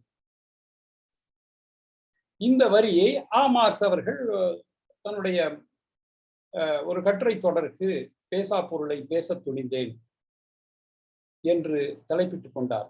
இது பக்தி பாடல்களிலே வருகிற வரி. ஆகவே இந்த முதல் 3 பகுதிகள் இருக்கிறது அல்லவா, அதை ஒரு முறை அல்ல பல முறை நீங்கள் மாணவர்கள் படித்தால் பாரதியின் மனம் தெரியும். இன்னும் சொல்ல போனால் உங்கள் முதல்வர் சொல்லியது போல பாரதியை உரசி பார்ப்பதற்கான கட்டளைக்கல்லாக இந்த 3 பகுதிகளை நான் உணர்கிறேன். ஏனென்றால் பாரதி ஏறக்குறைய ஒரு ஸ்பிரிட் பர்சனாலிட்டியை போல, அவனிடம் ஒரு பக்கம் ஒரு வேதாந்தியாகவும் ஒரு அத்வைதியாகவும் நிற்கிற பாரதி, இன்னொரு பக்கம் வீரமிக்க இளைஞனாக, வீரமிக்க ஒரு நாட்டின் விடுதலைக்கு முனைகிற போர் வீரனாக தென்படுகிறான். இந்த 2 உணர்வுகளும் இறைபக்தியும் தேசபக்தியும் இணைந்து வாழ்கிற ஒரு மனிதன் தான் பாரதி. இரண்டிலும் அவன் உண்மையாக இருந்தான், அதுதான் முக்கியம். அவனிடம் எந்த ஒளிமறைவும் இல்லை. பட்ட கருத்தினை வெளிப்படையாக பேசக்கூடிய ஒரு மனிதனாக வாழ்ந்து மறைந்த பாரதி. அதனால்தான் சொல்கிறேன், இந்த 3 முதலிலே வருகிற அந்த 3 பகுதிகள், விநாயக நான்மணி மாலை, தோத்திர பாடல்கள், வேதாந்த பாடல்கள், இந்த 3ஐயும் நான் மீண்டும் படிப்பதற்கு உரிய கால அவகாசம் எனக்கு குறைவாக இருந்தது. இருந்தாலும் இந்த உரைக்காக மீண்டும் ஒரு முறை நான் அதை படிப்பதற்கான வாய்ப்பு எனக்கு கிடைத்தது. அதற்காக உங்கள் கல்லூரிக்கு நான் நன்றி சொல்ல வேண்டும். ஏனென்றால் ஒவ்வொரு முறையும் பாரதியை படிக்கிற பொழுது ஒவ்வொரு பரிமாணத்தை நாம் கண்டுணர முடிகிறது. பாரதி என்று இல்லை, எந்த ஒரு நூலையும் நீங்கள் மறுவாசிப்பு செய்கிற போது அதிலே ஒரு புதிய விஷயத்தை நீங்கள் கண்டுணர்ந்தால் அந்த புத்தகத்திற்கு ஆயுள் கூடிக்கொண்டே இருக்கிறது என்று பொருள். நன்றாக நினைத்து பாருங்கள், பாரதி மறைந்து 100 ஆண்டுகள் ஆகியும் இன்று பாரதியை போற்றாத, பாரதியுடன் முரண்படுகிறவர்கள் கூட, முரண்பட்டவர்கள் கூட இன்று பாரதியை கையேந்துகிறார்கள். எதற்காக? அவருக்கென்று ஏதாவது முகநூல் பக்கம் இருக்கிறதா? முகநூல் பக்கம் வைத்துக் கொண்டு அவர் 5000 முகநூல் நண்பர்களை பெற்றிருந்தாரா? இல்லையே. அப்பொழுது அவருடைய வாசகம் நிலைக்கிறது. வாசகத்திற்கு ஒரு உயிர் இருக்கிறது, ஜீவன் இருக்கிறது. அதை தான் தலைமுறை தாண்டி அவர் இன்னொரு வாசகனை கண்டடைந்து கொண்டிருக்கிறான். அதற்கு நான் சமீபத்திலே ஒரு உதாரணத்தை சுட்ட வேண்டும் என்றால், நம்முடைய நவீன இலக்கியத்திலே பெரும் கவிஞராக, சாகித்ய அகாடமி விருது பெற்றவராக இருக்கிற கல்யாணி என்று அறியப்படுகிற வண்ணதாசனிடம் ஒரு முறை சொன்னேன். அவருக்கு இப்பொழுது வயது 75 தாண்டி இருக்கிறார். 50 ஆண்டுகளாக எழுதி கொண்டிருக்கிறார். 50 ஆண்டுகளாக எழுதி கொண்டிருக்கிறவருக்கு 30 வயது இளைஞன் வந்து கல்யாணியுடைய கவிதைகளை முழுமையாக எனக்கு வேண்டும் என்று கேட்கிறார். அவரை பார்த்தது கூட இல்லை. ஒரு ஆணோ பெண்ணோ வந்து அவருடைய கவிதையினுடைய ஒரு சிறு பகுதியை படித்தேன், அவரை முழுமையாக படிக்க வேண்டும் என்று ஆசைப்படுகிறாள். அதை நான் பலமுறை சொல்வது ஏதோ என் மன திருப்திக்காக, இந்த மூத்த வயதிலே இவன் தெம்போடு இருக்கட்டும் என்பதற்காக நீங்கள் சொல்கிற வார்த்தை என்று மறுப்பார். ஒரு முறை துபாயிலிருந்து ஒரு இளைஞர் தனது குரலிலே பதிவு செய்து அவருடைய பேச்சை எனக்கு அனுப்பியிருந்தார். கல்யாண்ஜியினுடைய கவிதைகளை நான் படிக்கிற பொழுது அமைதி அடைகிறேன். அதில் அவருடைய ஜென் மனநிலையை உருவாக்குகிறார் என்று சொல்லியிருந்தார். அந்த பதிவை அப்படியே அவருக்கு அனுப்பி வைத்திருந்தேன். உளமகிழ்ந்து சிரித்தார். அப்பொழுது நான் ஒன்று சொன்னேன், உங்கள் கவிதை தலைமுறை தாண்டி நிற்பதற்கு நான் ஒன்றை நினைக்கிறேன். அது தவறா இல்லையா என்பதை நீங்கள் தான் நிர்ணயிக்க வேண்டும். உங்களுக்கு மரபார்ந்த இலக்கியங்களிலே ஆரம்ப காலகட்டத்திலே நீங்கள் ஒரு பயிற்சி இருந்திருக்க வேண்டும், பரிச்சயம் இருந்திருக்க வேண்டும். அந்த மரபார்ந்த இலக்கியங்களிலே இருக்கிற பயிற்சி தான் உங்களுடைய கவிதைகளிலே ஏற்படுகிற சொற்கூட்டை சேர்க்கையை வசீகரமாக்குகிறது என்பது என்னுடைய முடிவு என்று சொன்னேன். நீங்கள் திருவாசகத்தை படித்திருக்க வேண்டும், பாரதியை நன்கு உணர்ந்திருக்க வேண்டும். அப்போதுதான் இது போன்ற சில சொற்சேர்க்கைகள் வந்தடையும் என்பதில் நான் பெரும் நம்பிக்கை கொண்டவன். அப்பொழுது சொல்லபோது நான் அதற்கு காரணமாக ஒன்றை சொன்னேன். உங்களுடைய கவிதை தொகுப்பு ஒன்றுக்கு உருப்பளிங்கு என்று பெயர் வைத்திருக்கிறீர்கள். உருப்பளிங்கு என்ற சொல் தூய உரு பளிங்கு பொல்வாள் என்று வருகிற பழந்தமிழ் இலக்கியத்திலிருந்து எடுக்கப்பட்ட சொல். இப்படிப்பட்ட சொல்லை நீங்கள் பதிவும் செய்திருக்கிறீர்கள். நான் சிறு வயதிலே என்னை ஈர்த்த பாடல் இது என்று சொல்லியிருக்கிறீர்கள் என்று சொன்னேன். அதற்கு சிரித்துக் கொண்டே சொன்னார், நான் உண்மைதான், நீங்கள் சொல்வதிலே பொருள் இருக்கிறது என்று சொன்னார். அதை போல பாரதியினுடைய கவிதைகளை நீங்கள் பாரதியினுடைய இரண்டாவது ஒரு விஷயம் இங்கே சொல்லியாக வேண்டும். பாரதியினுடைய இலக்கியத்தை இரண்டு கூறாக பிரித்து பார்க்க வேண்டியிருக்கிறது. ஒன்று பாரதியின் கவிதைகள், பாரதியின் உரைநடை. பாரதியின் கவிதைகள் முழுமையாக தமிழ் அலை உயர்ந்து வீசும். உரைநடை முழுதும் வடமொழி சொற்கள் கலந்து பேசும். இப்படியாக இருக்கிறது. இந்த ஏன் வடமொழி கலந்த ஒரு பாணியில் அவருடைய கட்டுரைகள் இருக்கின்றன என்று நான் யோசிக்கிற போது, அந்த காலகட்டத்திலே அப்படி ஒரு பாணி இருந்திருக்கிறது என்று சொல்ல தோன்றுகிறது. ஏனென்றால் இதனுடைய வீச்சை நீங்கள் புதுமை புத்தன் 1933 எழுத வருகிற புதுமை பித்தனிடம் காண முடிகிறது. ஆக உரைநடைக்கு ஒரு வடமொழி கலந்த ஒரு நடையையும், கவிதைக்கு தமிழினுடைய உயிரணுக்களை கலந்து கொடுக்கிற வார்த்தைகளையும் பாரதி கைக்கொள்கிறார் என்பது நான் படித்ததிலிருந்து அறிந்து கொண்ட விஷயமாகப்படுகிறது எனக்கு. பாரதியை கண்டறிவது என்பது ஒரு முக்கியமான காரியம்.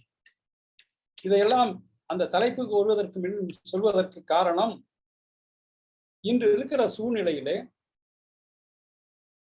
இந்த விஷயங்கள் எல்லாம் சொல்லப்பட வேண்டும் என்று நான் ஆசைப்படுகிறேன். தமிழிலே ஆய்வு என்கிற பகுதியை எடுத்துக்கொண்டால் கண்டெடுத்தல் என்பது மிக முக்கியமான ஒன்றாக இருக்கிறது. ஏனென்றால் நமக்கு எதுவும் எளிதில் கிடைக்கவில்லை. பாரதியினுடைய முதற் பதிப்புகள் கூட எந்த கலாசாலைகளிலும் முழுமையாக இல்லை. சென்னை பல்கலைக்கழகத்தை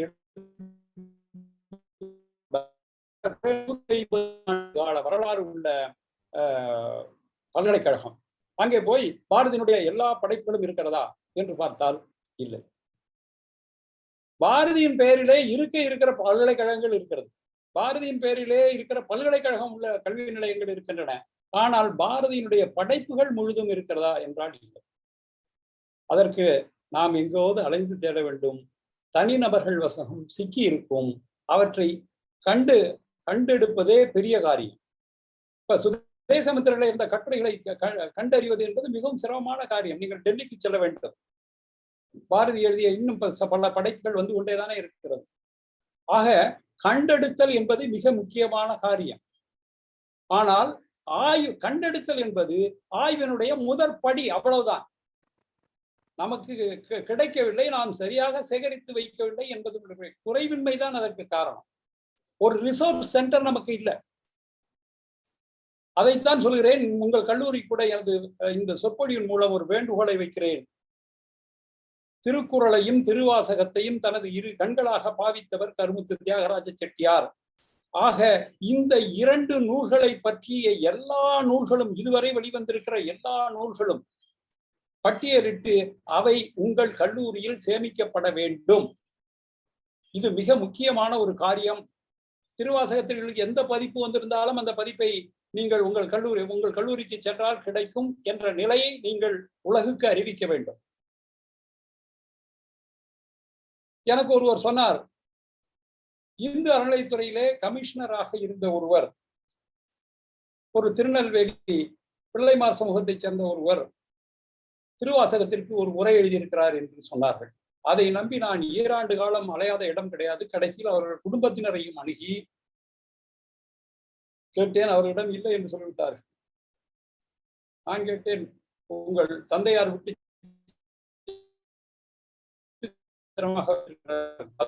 பத்திரமாக இருக்கிறது என்றார்கள். அவர் எழுதியது மட்டும் இல்லை. ஆனால் கடைசியில அறிய வந்தது என்னவென்றால், அவர் உரை எழுதவில்லை. ஆனால் ஒரு உரை ஏற்படுவதற்கு திருநெல்வேலி சைவ சித்தாந்த சபை மூலம் ஒரு உரையை அவர் கொண்டு வந்தார். அப்படி என்ற தகவல் கிடைத்தது. இதெல்லாம் தகவல்களாக கிடைக்கின்றன. அதற்காகத்தான் சொல்கிறேன், திருவாசகத்தையும் திருக்குறளையும் தனது இரு கண்களாக போற்றி பாதுகாத்த கருமுத்து செட்டியாருடைய கல்லூரி வளாகத்திலே திருக்குறளிலோ திருவாசகம் சம்பந்தப்பட்ட எந்த நூல்களும் இங்கு இல்லாதது உலகத்தில் இல்லை என்று சொல்லுமாறு இந்த வருடத்தில் இருந்தாவது அந்த பணியை நீங்கள் தயவு செய்து துவங்குங்கள் என்று எனது விண்ணப்பமாக கேட்டுக்கொள்கிறேன். வேண்டும் வேண்டும் என்று கேட்கிறான் அல்லவா பாரதி, நானும் கேட்கலாம் அல்லவா? எத்தனை விண்ணப்பம் சமர்ப்பித்திருக்கிறான் பாரதி, எத்தனை மனு போட்டிருக்கிறான், எத்தனை தெய்வங்களிடம் மனு போட்டிருக்கிறான் பாரதி. அதாவது இந்திய அரசியலிலே பாரதி எடுத்த நிலை வேறு. மிதவாதிகள் தான் மனு போட்டுக் கொண்டிருந்தார்கள், அரசாங்கத்திடம் தாழ்ந்து சமர்ப்பித்துக் கொண்டிருக்கிறார்கள். இன்று வரை அரசாங்க கோப்புகளிலே நான் 30 வருஷம் இதைத்தான் எழுதியிருக்கிறேன். எல்லாவற்றையும் எழுதிவிட்டு சப்மிட்டட் ப்ளீஸ் என்றுதான் எழுத வேண்டும். சப்மிட்டட் ஃபார் ஃபர்தர் ஆர்டர்ஸ் என்றுதான் எழுத வேண்டும். தமிழக அரசாக இருந்தால் தாழ்ந்து சமர்ப்பிக்கப்படுகிறது என்று எழுதுவார்கள். அந்த குறை இன்னும் போகவே இல்லை. எதற்கு ஒவ்வொரு முறையும் அவன் தாழ்ந்து போவான் ஒரு அதிகாரி மேலதிகாரியிடம்.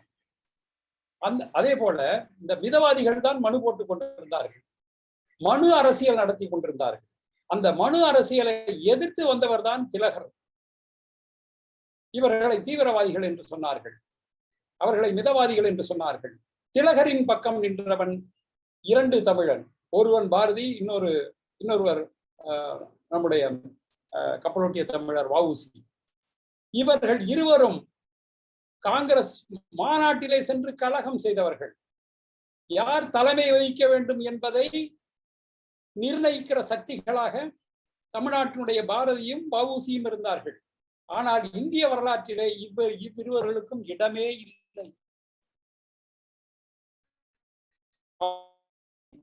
மனு போட்டு விண்ணப்பம் சமர்ப்பித்த அரசியல்வாதிகளுக்கு எதிராக இருந்த பாரதி கடவுளிடம் மாத்திரம் மனு போட்டுக் கொண்டே இருந்தான் என்பதுதான் உண்மை.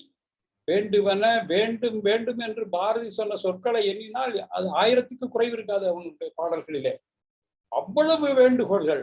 நான் ஆரம்பத்திலே ஒரு பாடலை நினைத்தேன், பாரதியினுடைய ஒரு பாடலை நான் பார்த்து மிகவும் ரசித்து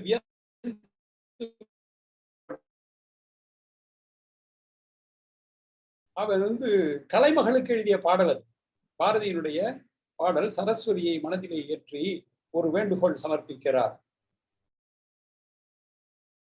என்னவென்றால், எப்படி பார்க்கிறார் என்றால், வேத கருப்பொருளாக விளங்கிடுவாய் என்றுதான் சரஸ்வதிக்கு வடிவம் கொடுக்கும் போது கூட பாரதிக்கு வேதத்தினுடைய உணர்வு, வேதத்தின் கருப்பொருளாகத்தான் சரஸ்வதியை அவனுக்கு வடிவம் கொடுக்க, சரஸ்வதிக்கு வடிவம் கொடுக்க முடிகிறது. அதற்கு வேதத்தின் கருப்பொருள் என்ன? உபனிஷதம் தான். வேதத்தின் முடிவு என்ன? வேத அந்தம். வேதாந்தம் என்பது என்ன? உபனிஷதம் தானே. உபனிஷ கருத்துக்களிலே ஊன்றி திளைத்தவர் பாரதி. அதற்கு காரணம், அவர் சிறு வயதிலே சில காலம் பெனாரஸிலே இருந்தது. அங்கே நன்றாக வேதம் படித்தார், சமஸ்கிருதம் நன்றாக அறிந்தார்.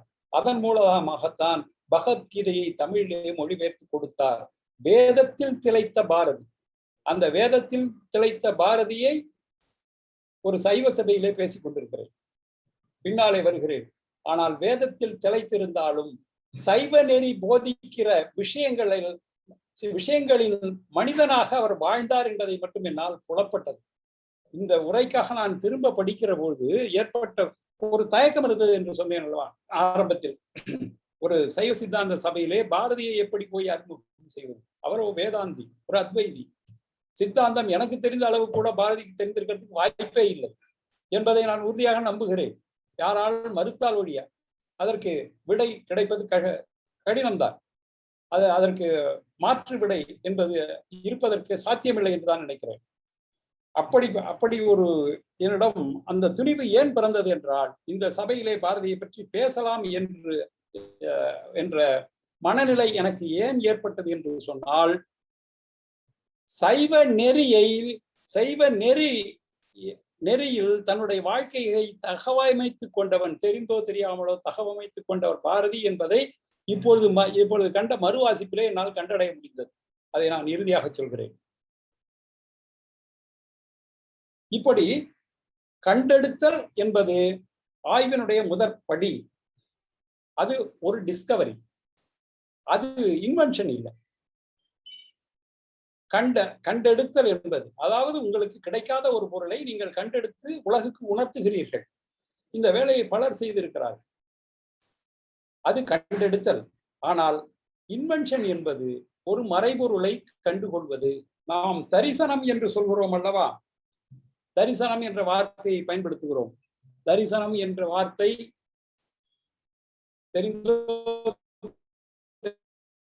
இடங்களிலே நாம் தவறாகவே பயன்படுத்தி கொண்டிருக்கிறோம். திருப்பதிக்கு சென்று விட்டு என் மனைவி வந்தால் நன்றாக தரிசனமாச்சு இந்த முறை என்றார். வேறொன்றும் இல்லை. என்னுடைய நண்பர் ஒருவர் அவரை தனிப்பட்ட முறையிலே அழைத்து சென்று 2 நிமிடங்கள் அந்த சன்னிதானத்திலே நிறுத்தி வைத்து அவரை அனுப்பி வைத்தார். அது தரிசனம் பிரமாதமாக இருந்தது என்கிறார். தரிசனம் என்பது சிலையை பார்ப்பது தரிசனமே இல்லை. அதை நாம் தவறாக பயன்படுத்துகிறோம். கோயிலுக்கு போகிறோம், நன்றாக தரிசனம் செய்தோம் என்று சொல்கிறோமே, நாம் சொல்வது சிலை ரூபத்திலே இருக்கிற அந்த இறைவனை நாம் பார்த்தோம், அமைதியாக நின்று பார்த்தோம் என்ற பொருள். தரிசனம் என்பது மறைபொருளை கண்டுகொள்வது என்பதற்குத்தான் தரிசனம். எது புலப்படவில்லையோ அந்த பொருளை நாம் கண்டுகொண்டால் அது தரிசனம். அந்த தரிசனம்தான் நம்முடைய ஆய்வின் 2வது படி அல்லது 3வது படியாக கண்டுகொள்வதிலிருந்து கண்டு உணர்கிறோம். இந்த 3 நிலையில் நான் ஆய்வை பார்க்கிறேன். முதல் நிலை கண்டெடுத்தல், 2வது நிலை கண்டுகொள்வது, ஐடென்டிஃபை அல்லது அப்சர்வ், என்னுடைய அப்சர்வேஷன் இது. 3வது அதை முழுமையாக உணர்ந்து கொள்ளுதல். உணர்வதுதான் முக்கியம், அதுதான் இறைநிலைக்கு இட்டு செல்வது. உணர்தல், பக்தி நிலை என்பது நான் சொன்ன முதல் நிலை. அதைத்தான் சைவ சித்தாந்தத்திலே 4 நாற்பாதங்கள் என்று சொல்வார்கள். சரியை, கிரியை, யோகம், ஞானம் என்று 4 வழிகளை சொல்கிறார். சரியை என்பது புற வழிபாடு. தெய்வத்தை பார்த்துவிட்டு கோயிலிலே ஒரு மாலையை வாங்கி சார்த்தி விட்டு என்னுடைய பிரச்சனைகள் எல்லாம் தீர்ந்துவிடும் என்ற நம்பிக்கையோடு வருவது. கிரியை என்பது அங்கே இருந்து அந்த இறைவனை மனதிலே நிறுத்தி பூஜை செய்வது. யோக நிலை தெரியும் உங்களுக்கு. இதற்கெல்லாம் 4வது நிலையாக இருப்பதுதான் ஞான நிலை. இந்த ஞான நிலையை எய்துவதுதான் பிறவி பயன், மரணத்தை வெல்லும் உபாயம் என்று சொல்கிறது சைவம். மரணத்தை வெல்வது எப்படி? மரணத்தை தவிர்க்க முடியுமா? வள்ளலார் கூட சொன்னார் அல்லவா, மரணமிலா பெருவாழ்வு என்று. மரணமிலா பெருவாழ்வு என்பது மரணத்தை யாராலும் தவிர்க்க முடியாது. அடுத்த பிறவி வராமல் உங்களை பார்த்து கொள்ளலாம். அதனால்தான் நம்முடைய திருவாசகத்திலே பல இடங்களிலே தேவார பணுவல்களிலே திரும்ப திரும்ப சொல்கிறார்கள், அல்லல் பிறவி அற்பாய். நம்முடைய பிரேயர் எல்லாமே அடுத்த பிறவியை எனக்கு கொடுக்காதே. ஒரே ஒருத்தர் தான் சொன்னார், உள்ளே திருப்பாதங்களை பார்த்து விட்டால் இந்த மனித பிறவியும் வேண்டுவனே. அவர் இன்னொரு வேண்டுகோள் வச்சார். சிதம்பரத்தில் இருக்கிற நடராஜ பெருமானை பார்த்தவர் இன்னொரு வேண்டுகோள் வைக்கிறார். குனித்த புருவமும் கொவ்வை செவ்வாயில் என்று தோங்குகிற பாடல் இருக்கிறது அல்லவா? அதுவே சொல்கிற பொழுது, உன்னுடைய எடுத்த பொற்பாதம் கண்டால் நான் இன்னொரு மனித பிறவிக்கும் தயாராக இருக்கிறேன் என்று சொன்னார். அது தீவிரம். ஆனால் எல்லோரும் அல்லல் பிறவி அறுக்க வேண்டும் என்றுதான் சொல்கிறார்கள். இந்த பிறவி கடலை நீந்த வேண்டும் என்கிறார்கள். அடுத்த பிறவி அறுபடுகிறது தான் மரணமிலா பெருவாழ்வு. இதைத்தான் சைவமும் சொல்கிறது. ஆக கண்டெடுத்தல், கண்டுகொள்வது, கண்டுணர்வது ஆகிய 3 நிலைகளில் தான் நம்முடைய ஆய்வுகள் இருக்க வேண்டும். அப்படி ஒரு நிலையிலே தான் இந்த பாரதியின் வேண்டுவன என்ற இந்த பாடலில், மனதில் உறுதி வேண்டும் என்ற பாடலில் எனக்கு ஒரு அடியில் ஒரு அடி மட்டும் விடுபடுகிற மாதிரி தெரிகிறது. அதை பற்றிய பொருளை தேட வேண்டும் என்கிற ஒரு ஆவல் ஏற்பட்டது. மனதில் உறுதி வேண்டும், வாக்கினிலே இனிமை வேண்டும், நினைவு நல்லது வேண்டும், நெருங்கின பொருள் கைப்பட வேண்டும், எல்லாம் சரி, கைவசமாவது விரைவில் வேண்டும். இது எல்லாம் வேண்டும் வேண்டும் என்று பாரதி கேட்கிறான். மனதில் உறுதி வேண்டும் என்று ஒரு திரைப்படமே எடுத்து விட்டார்கள். மனதில் உறுதி வேண்டும் என்ற இந்த பாடலை முழுமையாக ஒரு படத்திலே பயன்படுத்தி விட்டார்கள். இன்னொரு படத்திலே முதல் வரியை மட்டும் வைத்துக் கொண்டு மற்ற வரிகளை வேறொரு கவிஞர் எழுதியிருக்கிறார். இப்படி பாரதிய வாஷிங் மிஷின்ல போட்டு துவைச்சு எடுத்துட்டோம். நம்ம அவரை சுரண்டுன்னு சுரண்டியாச்சு. வள்ளல், பெரும் வள்ளல், செத்தும் கொடுத்தான் சீதக்காதி என்பார்களே, அதே போல பாரதி ஒவ்வொரு நிலையிலும் அவர் பெயர். இப்ப கனவு மெய்ப்பட வேண்டும் என்ற பெயரிலே தமிழே எனக்கு தெரிந்த 4 புத்தகங்கள் இருக்கு. தமிழறிவி மணியன் கூட ஒரு புத்தகத்திற்கு பாரதியார் பெயர் வைத்திருக்கிறார். பெண் விடுதலை வேண்டும் என்ற குரல் இருக்கிறதே, இதே பாடலுடைய இறுதி வரியிலே வருகிறது. தனமும் இன்பமும் வேண்டும், தரணியிலே பெருமை வேண்டும், பற்றை அறுக்க வேண்டும், இறைவனுடைய 2 கலக்கிற முக்தி நிலையிலே நின்றும் பாரதி பேசக்கூடியவர். அதே நேரத்திலே உலக உயிர்கள் அனைத்தும் இன்பமுற வாழ வேண்டும், துன்பம் நீங்க வேண்டும் என்பதிலும் அவர் மிக மிக தெளிவாக இருக்கிறார். சிந்தை தெளிவாக்கு என்பார். சிந்தனையினுடைய தெளிவு வேண்டும். சிந்தனையுடைய தெளிவு எங்கிருந்து வரும்? யான் எனது என்ற செருக்கை அழிக்கிறவனுக்குத்தான் சிந்தனை தெளிவு வேண்டும். நான் இப்படி பேசிக்கொண்டே இருக்கிற பொழுது இந்த கல்லூரியிலே என்ன நான் அடையலாம் என்று சிந்தித்தால் அது சிந்தனை தெளிவு அல்ல, பேச்சிலே தெளிவு இருக்காது. ஒரு செயலிலே ஈடுபடுகிற பொழுது அந்த செயலிலே முற்றிலுமாக ஈடுபடுதல், மற்ற நினைப்பு இருக்க கூடாது. இன்பம் விளையும் என்பதுதான் கொள்கை. தாவோயிசம் கூட அப்படித்தான் சொல்கிறது. உண்டால் புத்திசம் அதுதான் சொல்லிது. நீ காலையில வாக்கிங் போறியா, வாக்கிங் போறத மாத்திரம் பாரு. உன்னுடைய நடையிலே தான் உன்னுடைய கவனம் இருக்க வேண்டும். உணவு உட்கொள்ளும் போது உணவிலே தான் உன்னுடைய கவனம் இருக்க வேண்டும். அதைத்தான் புத்தர் சொன்னார். ஒருவன் போய் கேட்டான், நான் முக்தி பெறுவதற்கு என்ன வேண்டும்? நீ செய்வதை ஒழுங்காக செய்து கொண்டிரு. என்ன செய்வதை ஒழுங்காக செய்து கொண்டிரு? தூங்குறேன், தூங்கிக் கொண்டே இரு. தூங்கும் போது நன்றாக உறங்கு, நடக்கும் போது நன்றாக நடு, படிக்கும் போது படிப்பை தவிர வேறொரு நினைவு வர வேண்டாம். இவன் மனிதன் ஒன்றை செய்கிற பொழுது இன்னொன்றை நினைக்கிறான். வினை வேறு செயல் வேறு என்று இருக்கிற மனிதர்களிடம் இறைநிலை வராது. இறைநிலை வரவில்லை என்றால் உங்களுக்கு சித்தம் தெரியாது. இதுதான் தத்துவம். இதைத்தான் பாரதி 2 விதமாக பார்த்துக் கொண்டே இருக்கிறான். உலக உயிர்கள் எல்லாம் இன்பமயமாக வாழ்க வேண்டும், எல்லோரும் இன்புற்றிருக்க நினைப்பதுவே அல்லால் வேறொன்றும் அறியேன் பராபரமே என்று பாடிய தாய்மானவருக்குத்தான் பாரதி பாடல் பாடினார். தாய்மானவரையும் வள்ளுவரையும் அவர் தன்னுடைய வழித்தடங்களாக கொண்டிருக்கிறார் என்பதற்கு பல தடயங்களை நாம் கண்டுகொள்ளப்படுகிறது. திருவாசகத்தை அவர் உட்கொண்டிருக்கிறார் என்பதற்கு அவருடைய கவிதைகளிலே பல இடங்களிலே நுட்பமாக சென்றால் அவர் பயன்படுத்துகிற சொற்களை வைத்து நாம் அடையாளம் காண முடிகிறது. திருவாசகத்தை முழுமையாக உள்வாங்கியவர் வள்ளலார். வள்ளலாரிடமிருந்து விளைந்த அடுத்த பயிர் அவர்கள் சொன்னார் அல்லவா, இந்த திருக்கூட்ட மரபினில் வந்த இந்த அடியார்கள் இருக்கிறார்கள் அல்லவா, திருவாசகத்திலிருந்து வள்ளலார் வருகிறார். வள்ளலாரிலிருந்து வள்ளலாரை பாரதி கை கொள்கிறார். அல்லது நான் இன்னும் வள்ளலாரின் வார்த்தையில் சொல்ல வேண்டாம், ஆனால் பாரதிக்கு வள்ளலார் கையுறல் ஆயிற்று என்பேன். கையுறல் என்ற ஒரு சொல்லை மிக அழகாக பயன்படுத்துகிறார் Vallalar. That just lands on my palm. ஒரு விமானம் ஓடு பாதையில கீழே இறங்குவதுதான் ரொம்ப கடினமான வேலை. பறப்பது அதற்கு ஒன்றும் பெரிய கஷ்டம் கிடையாது விமானி. அந்த ஓடு பாதையில டச் டவுன் என்று சொல்வார்கள். அந்த சக்கரங்கள் அந்த ஓடு பாதையில வந்து இறங்கி ஓடி நிற்க வேண்டும். அதை சரியாக இயக்காவிட்டால் அதில் இருக்கிற அத்தனை பயணிகளுக்கும் மோட்சம் கிடைத்துவிடும். அதே போல பாரதி மிக அழகாக அந்த டச் டவுன் அழகாக கொண்டு வர்றார். அதுக்கு பேர் தான் கையுறல்னு பயன்படுத்துறாரு. எய்யாத அருட்சோதி என் கையுறல் வேண்டும் என்பது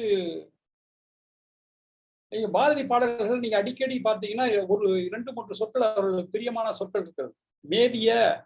மேவி பல ஆறு ஓடங்கிறதுல மிடிமையும் அச்சமும் மேவி என் நெஞ்சில் குடிமை புகுந்தன. பாரதியை நம்ம சித்தரிக்கிறதுல ஒவ்வொருத்தங்க அவங்களுக்கு தகுந்த மாதிரி சித்தரிச்சிடுறாங்க. அவருக்கு அச்சம் இருக்கிறது. என்னால பின்னால உளவாளி இருந்துகிட்டே இருக்கா. 10 வருஷமா உளவாளிகளுடைய தொந்தரவு இருக்கிறது. ஒரு புகலிடம் தேடி ஓடி இருக்கிற ஒரு இடத்திலே தான் நண்பர்களுடைய துணையோடு தான் வாழ வேண்டி இருக்கிறது. ஆனாலும் நல்ல வாழ்வு வாழ்ந்தார். அவர் பெருவாழ்வு வாழ்ந்தார். அவருடைய வறுமை என்பது இருப்பதை மற்றவர்களுக்கு கொடுத்து தன் அகமகிழ்கிற ஒரு வாழ்க்கையை அவர் வாழ்ந்தார். அப்படிதான் சொல்ல வேண்டியிருக்கு. சென்னையில இருந்த போதும் சரி, பாண்டிச்சேரியில அவருடைய கடைசி கட்டம் வேண்டுமானால் தன்னை சிறையிலிருந்து விடுவிக்க தான் விரும்பாத ஒரு செயலை செய்துவிட்டு திரும்பவும் இடமில்லை, ஏற்பார் இல்லை என்கிற ஒரு நிலை வருகிற போதுதான் அந்த தள்ளாட்டம் வருகிறது. எந்த மனிதனுக்கும் அருந்தான். 39 வயதில் இவன் பார்க்காத இடமில்லை, படிக்காத விஷயமில்லை என்று வாழ்ந்த பாரதிக்கு தள்ளாட்டம் வராமல் என்ன ஆகும்? இன்று சாதாரண ஒரு கதை தொகுப்பு எழுதிவிட்டவன், ஒரு நாவலை எழுதிவிட்டன், இந்த தேசத்திலே எனக்கு சிலை வைக்கவில்லை என்று கூறுவான். அந்த அளவுக்கு போய்விட்டது நம்முடைய நாடு. பாரதியை பார்க்கிற பொழுது ஏன் பாரதியை நாம் வசப்படுத்திக் கொள்ள வேண்டும் என்றால் இதுதான் காரணம். ஆக இப்பொழுது பாரதியினுடைய பெரிய கடவுளை பற்றி பேச வேண்டிய அவசியம் ஏன் வந்தது என்பதற்காகத்தான் இவ்வளவு விரிவுரை. அப்படி பாடிக்கொண்டே வருகிற பொழுது தனமும் இன்பமும் வேண்டும், தரணியிலே பெருமை வேண்டும், கண் திறந்திட வேண்டும், காரியத்தில் உறுதி வேண்டும், பெண் விடுதலை வேண்டும், பெரிய கடவுள் வேண்டும். அதற்கு பிறகு 2 வரி, மண் பயனுற வேண்டும். இந்த மண் பயனுற வேண்டும் சொல்லாத பேச்சாளர்கள் உலகத்துல இருக்கவே முடியாது. வெப்சைட் கொண்டு ஒரு அரசியல் கட்சி இந்த பேர் தான் வச்சிருக்கோம். கடைசியில அவர் எப்பயும் வழிபடுகிற ஒரு தெய்வத்தை அழைத்துக் கொள்கிறார். ஓம் ஓம் ஓம் ஓம் என்று ஓம் பிரணவ மந்திரத்தையோடு முடிக்கிறார். அதை உண்மை நின்றிட வேண்டும். இது எல்லாம் சரி, எல்லா வாக்கியங்களையும் எல்லாரும் பயன்படுத்திட்டார்கள் அதற்கு தக்க இடங்களிலே. இந்த பெண் விடுதலை வேண்டும் சொல்லும் போது பாரதி பாஸ்கர் பேசுகிற பொழுது அவருடைய பிற்பாதியான பாஸ்கர் காண போயிடும், பாரதியாவே இருப்பார். அப்படி ஒன்றி உறக்க பேசுவார், பெண் விடுதலை வேண்டும். ஆனால் பரிதாபமாக இந்த பெரிய கடவுள் காக்க வேண்டும் என்ற வரி மட்டும் அனாதை குழந்தை போல இருந்து கொண்டிருந்தது. அப்பொழுதுதான் ஒரு சிந்தனை வந்தது, இந்த பெரிய கடவுள் என்று சொல்கிறார்களே, இந்த பெரிய கடவுள் யார்? பாரதியே எல்லாத்தையும் பாடியிருக்கான். விநாயகர், முருகன், பராசக்தி, காளி, அல்லா, இயேசு, யெகோவா எல்லாரையும் தொட்டு பாடியிருக்கிறார். ஒரு கடவுளையும் விடல. அந்தந்த கடவுளை பாடும்பொழுது இன்னொரு கடவுளும் உள்ளார வருவார், அல்லது அந்த கடவுளாகவே மாறி விடுவார். இல்லாட்டி எல்லா கடவுளும் ஒரே பாடல்ல போட்டு பாடிடுவார். இது மாதிரி அவருக்கு அகச்சமயம் புறச்சமயம் ஒண்ணு கிடையவே கிடையாது. ஆனால் வேதாந்தத்தினுடைய அவருடைய வேர் என்னவென்றால் வேதாந்தமாக இருக்கிறது. காரணம், அவருக்கு கங்கை கரையிலே ஏற்பட்ட பயிற்சி, சமஸ்கிருத மொழி அறிவு, அதற்கு பின்னாலே 10 ஆண்டுகள் புதுச்சேரியிலே இருந்த போது அரவிந்தருடைய தொடர்பு, இதையெல்லாம் வேதாந்த விளக்கிலேயே அனைத்தையும் பார்க்கிற ஒரு ஞானத்தை அவர் பெற்றார் என்பதில் உண்மைதான். அதுல மாற்று கருத்தே கிடையாது.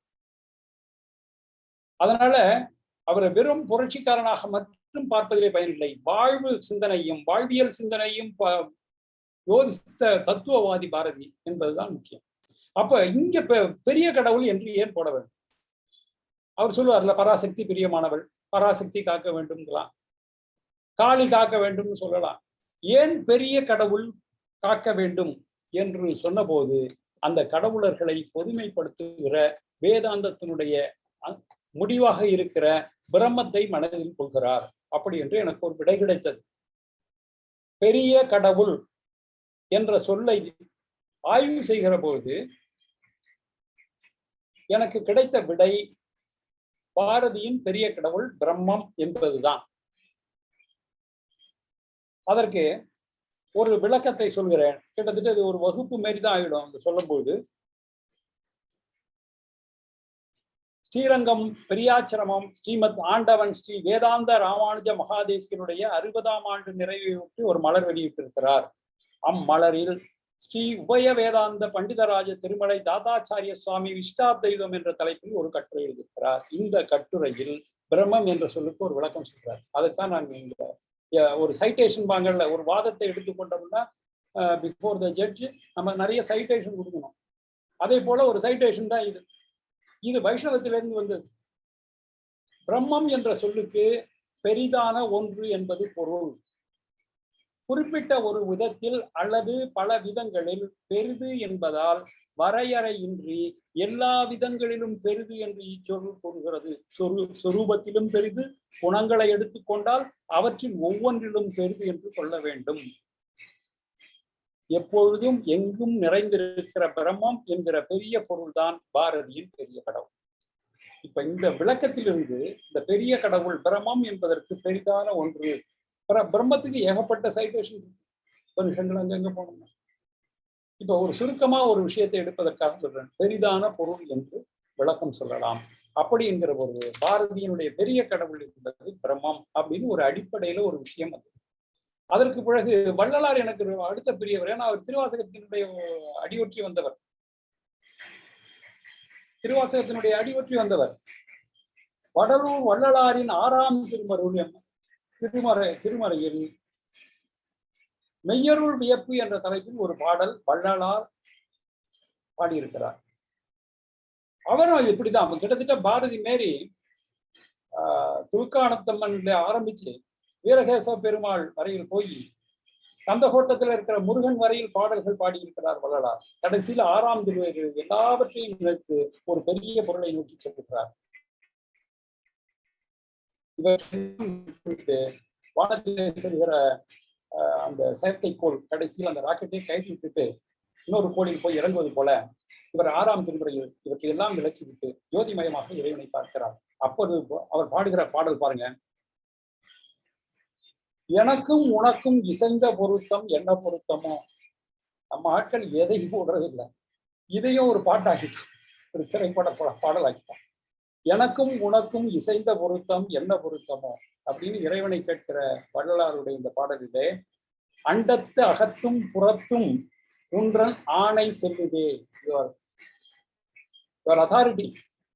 அண்டத்தினுடைய அகத்தும் புறத்தும் உன்னுடைய கட்டளை தான், உன்னுடைய உத்தரவு தான். அவனே எல்லாம் வல்லான் என்று மறைகள் சொல்கிறதே. நீங்கள் சொல்கிற நான் மறைகளுடைய முற்றும் அவன்தான் எல்லாவற்றிற்கும் காரணமானவன். கிருஷ்ணன் சொல்றாங்க, எல்லா பிராணிகளிலும் நானே பிடித்திருக்கிறேன், நானே ஆத்மாவாக இருக்கிறேன் சொல்கிறான். பிண்டத்து அகத்தும் புறத்தும் நிறைந்த பெரிய ஜோதியே. இப்படி வல்லார் ஒவ்வொரு தெய்வமாக பாடிக்கொண்டு போனவர் 6ஆம் திருமுறையிலே இறைவனை பெரிய ஜோதி என்று சொல்கிறார். பிண்டத்து அகத்தும் புறத்தும் நின்ற பெரிய ஜோதியே.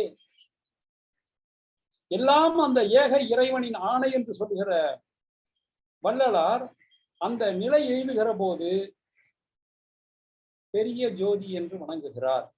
ஆகவே பாரதியின் பெரிய கடவுள் தான் வள்ளலாரின் பெரிய ஜோதி என்று நினைக்க தோன்றுகிறது என்ற கூற்றையும் இதிலே நான் பதிவு செய்திருக்கிறேன். திருவாசகத்தில் எடுத்துக்கிட்டோம்னா அவரு பெரிய எம் பொருளேங்கிறார் இறைவன். இந்த பெரியங்கிற சொல் ஒவ்வொருடைய சிந்தனைக்கு தகுந்த மாதிரி பக்தி இலக்கியத்திலே பயன்பட்டு வந்திருக்கிறது. பிறவி வேர் அருத்தியன் குடிமுழுதாண்ட பிஞ்சகா பெரிய எம் பொருளே, பிடித்த பத்துல வர்ற பாடல். இங்க திருவாசகத்தையும் நாம் உபனிஷத்தினுடைய அல்லது உபநிடதங்களுடைய ஒரு கூற்றையும் இந்த இடத்துல இணைத்து பார்க்க முடியும். திருவாசகத்திலே 2 இடங்கள்ல ஓங்காரங்கிற சொல் பயன்படுத்தப்பட்டிருக்கிறது. ஒன்று நேரம் கடந்து போனால் தயவுசெய்து சொல்லிவிடுங்கள். திருவாசகத்திலே 2 இடங்களிலே ஓங்காரம் என்ற சொல் பயன்படுத்தப்பட்டிருக்கிறது. ஒன்று சிவபுராணத்திலே முதலில் ஆரம்பிக்கிறது சிவபுராணம். அதுல ஓங்காரம் என்கிற சொல் பயன்பட்டிருக்கிறது.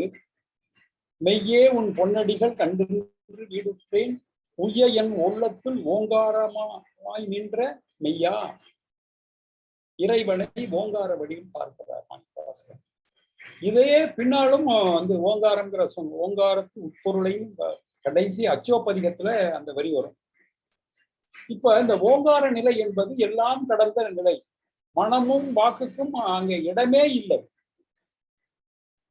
அதைத்தான் மனவாசகம் கடந்தார் என்கிறார் திருவாசகம் எழுதிய மாணிக்கவாசகர். மனவாசகம் கடந்தான் என்று சிவனை சொல்கிறார். மனத்தாலும் சொல்லாலும் அவனை பிடிக்க முடியாது. பிடித்த பத்தி எழுதிய மாணிக்க சிக்கன பிடித்தேன் என்று சொல்லுகிற மாணிக்கவாசகர் சொல்வது அதுதான். மனவாசகம் கடந்தான். இந்த மனவாசகம் கடந்தானே ஒரு பேர் வச்சிருக்காரு. மிக அருமையான பெயர். சொல்லும் பொருளும் மற்ற வெளி. இந்த ஒரு கருத்தை தான் இன்று இருக்கிற பெரிய ஆங்கிலத்தில் உரையாற்றி கொண்டிருக்கிற துறவிகள் வித்தவுட் பேர்ட் அண்ட் மைண்ட் அப்படி என்று ஆரம்பித்து அதை விழாவாரியாக பேசிக் கொண்டிருக்கிறார்கள். பியாண்ட் வேர்ட் அண்ட் மைண்ட் என்று சொல்வார்கள். ஓஷோவில் ஆரம்பித்து நம்முடைய சர்க்குரு வரை இந்த பொருளை விளக்காத நவீன துறவிகளே இல்லை. அது மனவாசகம் கடந்த நிலை. அதைத்தான் ஓங்காரம் என்று உபனிஷத்திலே பேசப்படுகிறது. ஓங்காரம் சொல்கிற பிரம்மம்தான் மனவாசகம் கடந்த நிலையிலே இருக்கிற இறைவன். இதைத்தான் பாரதி கொண்டு வந்து இணைக்கிறான். இதற்கும் மேலாக எங்கெங்கெல்லாம் பேச முடியுதோ எல்லா இடத்துலையும் வேதத்தை பேசிடுவார். வேத கருப்பொருளாக விளங்கிடுவார் பாரு. வேதம் நிறைந்த தமிழ்நாடு பாரு. வேதத்தின் மீது அவ்வளவு பிடிப்பு. வேதங்கிறத விட வேதத்தினுடைய அந்தமாக இருக்கிற உமரிடத்தினுடைய அறிவு சார்ந்த விஷயங்களில் அவருக்கு மிகுந்த ஈடுபாடு இருந்திருக்கிறது. பாரதி 66ல ஒரு பாடல். ஒரு சீடனுடைய கேள்விக்கு பாரதி பதிலளிப்பது போல் இருக்கிற இடம். பாரதி 66 என்பது கிட்டத்தட்ட அவருடைய சுய வரலாறு தான். இந்த இடத்துல அந்த பரம்பொருள் பிரம்மம் பரம்பொருள் என்று சொல்லப்படுகிற அந்த உயர்நிலை இறைத்தன்மையை மிக மிக மிக மிக ஒரு தெளிவாக ஒரு சாதாரண மனிதனுக்கு விளக்கி சொல்லிவிடுகிறார். வேலப்பா சீடனே, கழுதை ஒன்றை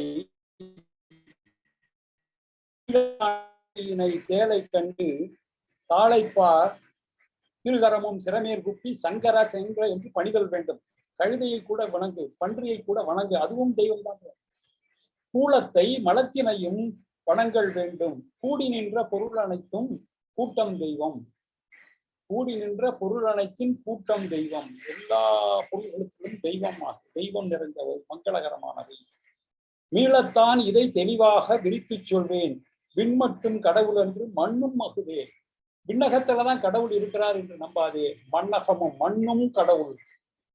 உயிர்களெல்லாம் தெய்வம் என்று பிரிதொன்றில்லை. இந்த பிரிதொன்றுங்கிற வார்த்தைக்கு பாரதிக்கு ரொம்ப பிடித்தமான வார்த்தை தான். அதனால நான் கூட அடிக்கடி இந்த பிரிதில்லைன்னு வார்த்தை என்ன அறியாமல். உயிர்களெல்லாம் தெய்வம் என்று பிரிதொன்றில்லை. ஊர்வனவும் பரப்பனவும் நேரே தெய்வம். பார்க்கின்ற பொருளெல்லாம் தெய்வம் தான். பார்க்கிற பொருள்கள் அனைத்தும் தெய்வம்தான். இயலுகின்ற ஊட ஜடப்பொருள்கள் அனைத்தும் தெய்வம், எழுதுகோல் தெய்வம் எழுத்தும் தெய்வம் என்று பேசி முடிக்கிறார். எல்லாம் பேசி முடிச்சிட்டு அந்த குள்ளச்சாமியினுடைய உபதேசமாக ஒரு விஷயத்தை பேசுகிறார்.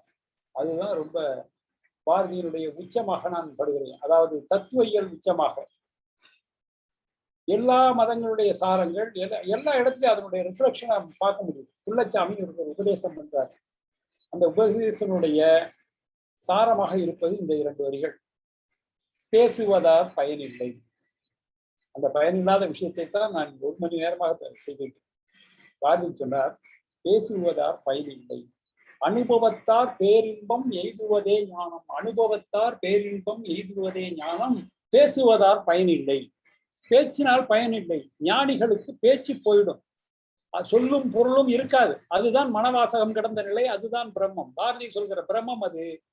அதே நிலைதான் மணிவாசகர் சொல்கிற மனவாசகம் கடந்த நிலை. இதைத்தான் குள்ளச்சாமியின் உபதேசமாக பாரதி நமக்கு ஒரு SMS மாதிரி 2 வரியில சொல்றார். பேசுவதால் பயனில்லை, அனுபவத்தார் பேரின்பம் எய்துவதே ஞானம். செங்கதைகள்ல சொல்லுவாங்க, ஒரு குருவை தேடி ஒரு சீடன் போகிறான். ஆனால் குரு அவனே எதிர்ப்படுவான் என்று சொல்வார்கள். அதற்போல் 2 பேர் கிராஸ் பண்ணும்போது இவன் நினைத்ததை அவன் அறிந்து கொண்டான் என்று சொல்வார். அது எப்படி நடக்கும் என்றால், அனுபவத்தார் பேரின்பம் எய்துவதே ஞானம் என்று சொன்னார்கள் அல்லவா? அதைத்தான் பாரதி சொல்கிறார். தாவோயிசத்தினுடைய இன்றைக்கு உலகம் முழுக்க தாவோயிசத்தை பேசிட்டு இருக்காங்க. நமக்கெல்லாம் தாவோயிசத்தை பற்றி ஒரு ஆங்கிலத்துல உரையாற்றுகிறார் என்று சொன்னால், இப்பதான் அந்த மீட்டிங் போயிட்டு வந்தேன், JK மீட்டிங் போயிட்டு வந்தேன். ஆனால் தாய்மானவரை படித்தேன் என்றோ பட்டினத்தாரை படித்தேன் என்று சொல்வதில் பெருமைப்படுவது இல்லை. நாம் பிறந்தன இறக்கும், இறந்தன பிறக்கும்,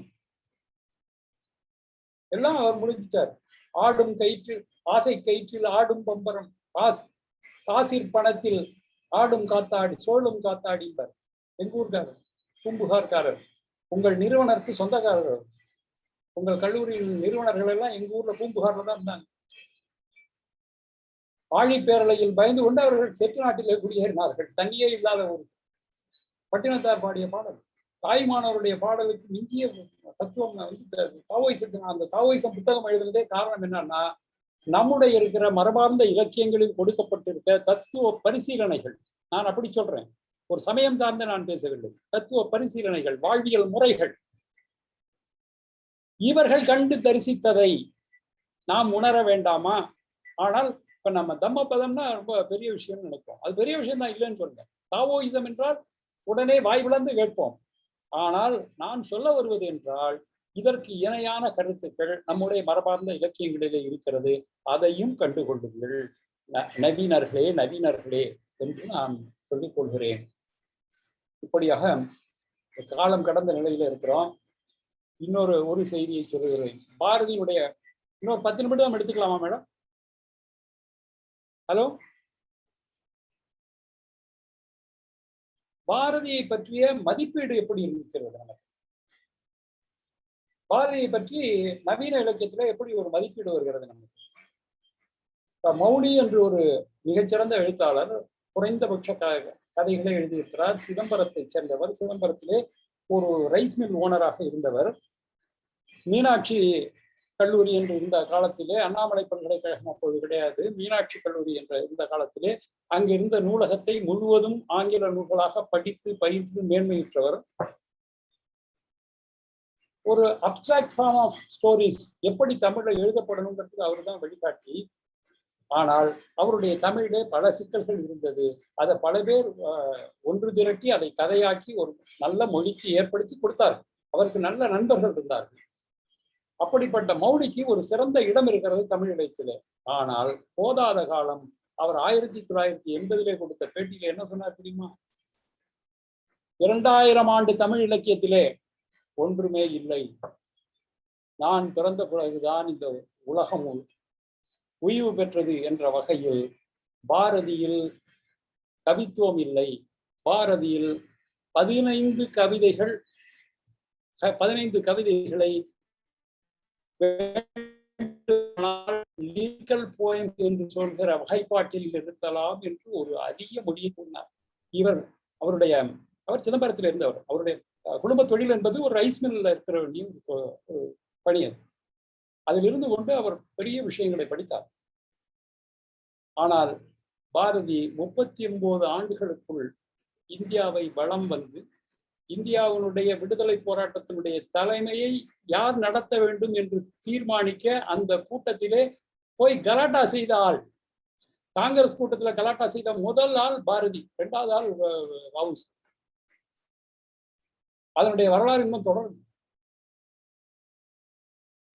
அப்பேற்பட்ட ஒரு மனிதன், வேதாந்தத்தினுடைய நீல அகலங்களை ஆழ்ந்து அறிந்தவன், எல்லா இலக்கியத்தினுடைய பயிற்சி பெற்றவன், பல மொழி கற்றவன். அவனுடைய இலக்கியத்திலே 15 கவிதைகள் லிரிக்கல் போயம்ஸ் என்று சொன்னார். இதுதான் தமிழ்ல நடக்கிற மிகப்பெரிய ஒரு குறைபாடு என்று நான் நினைக்கிறேன். விமர்சனம் செய்யலாம், அதற்கு சொல்ல வேண்டும் ஏன் இந்த இடத்துல இப்படி நடந்தது என்று ஒருவன் சொன்னால் பரவாயில்லை. பெரிய கடவுள் யார் என்று நான் ஒன்று எழுதுகிறேன் என்றால் அது தவறு என்றால் அதை மறுக்கலாம் அல்லது ஏற்றுக்கொள்ள வேண்டும். 2 தான் இருக்க முடியும். இப்படி பாரதியை பற்றி ஒரு மோசமான மதிப்பீடுகளும் வந்தது. இது பரவாயில்ல. 1759 ஆங்கில இலக்கியத்தினுடைய முதல் இலக்கியம் பற்றிய நூல் என்று போய் பார்த்தோம்னா ஸ்டீஃபன் காசன் என்பவன் எழுதினதான் முதல் நூல். அவன் கவிதையை பற்றி ஒரு 4 வரி சொன்னா நீங்க அவசியம் அதை தெரிந்து கொள்ள வேண்டும் என்று விரும்புகிறேன். கவிதையில் நேரம் செலவிடுவதை விட மனிதன் தனது நேரத்தை பயனுறும் வகையில் பயன்படுத்தலாம். அந்த மொழிபெயர்ப்பா நான் சொல்றேன் 4 வரி. கவிதை பொய்மையின் தாய், முறைகேட்டை வளர்க்கும் செவிலி. கவிதையையும் கவிஞர்களையும் பிளாட்டோ நிந்தனை செய்தது சரியே. கவிதை உன்னை சிக்க வைக்கும் வலை. கவிதை உழைப்பிலிருந்து இன்பத்திற்கு உன்னை இட்டு செல்லும். இன்பம் மந்த நிலைக்கு செல்லும். மந்த நிலை உறக்கத்திற்கு கூட்டி சென்று விடும். உறக்கம் பாவத்திற்கும், பாவம் மரணத்திற்கும், இறுதியாக பிசாசிடமும் கொண்டு சேர்க்கும். எனவே மக்கள் கவிதை மோகத்திலிருந்து தங்களை தற்காத்துக் கொள்ள வேண்டும் என்று எழுதினார். இது 400 ஆண்டுகளுக்கு முன்னாடி எழுதப்பட்டது. அதுதான் த ஸ்கூல் ஆஃப் அபியூஸ் என்ற புத்தகத்தில் இது பதிவாகிறது. இதுதான் ஆங்கில இலக்கியம் குறித்து எழுதப்பட்ட முதல் நூல். இதற்கு இந்த நூலை பிலிப் சிட்னி என்கிற படைப்பாளிக்கு இவர் அர்ப்பணித்திருந்தார். அவன் படித்துவிட்டு கவிதையை பற்றி இப்படி ஒரு மோசமான விளக்கத்தை கொடுத்து விட்டானேன்னு அதுக்கு ஒரு பதில் எழுதினார்.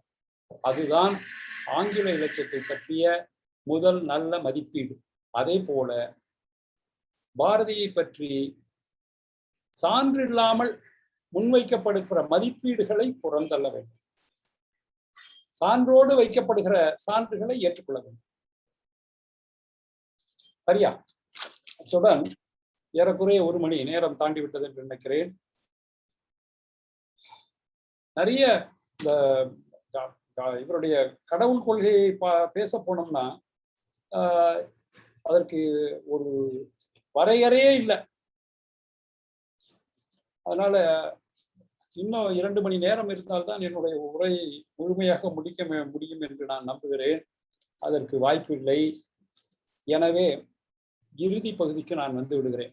நான் சொல்ல வேண்டிய இன்னொரு 5 பாடல்களை பற்றிய குறிப்புகளை நான் விட்டு செல்கிறேன். பிறிதொரு காலை நாம் எல்லாரும் இணைந்து ஒரு தேநீர் கடையில் பேசுகிற வாய்ப்பு கிடைத்தால் அப்பொழுது பேசிக்கொள்ளலாம்.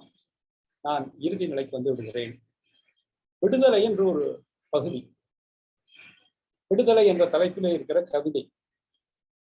இதுவும் இந்த தோத்திர பாடல், வேதாந்த பாடல் தொகுதியிலிருந்து வர்ற பாடல் தான்.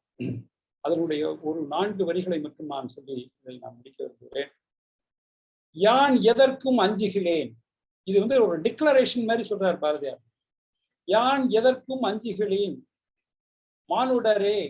ஒரு பெரும் திரளான கூட்டத்தை பார்த்து வைகோ முழங்குற மாதிரி முழங்குறார்.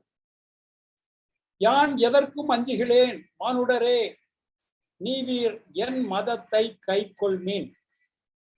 டிக்ளரேஷன். என்னுடைய மதத்தை நீங்கள் ஏற்றுக்கொள்ளுங்கள். அப்படி என்றால் பாரதியினுடைய மதம் எது?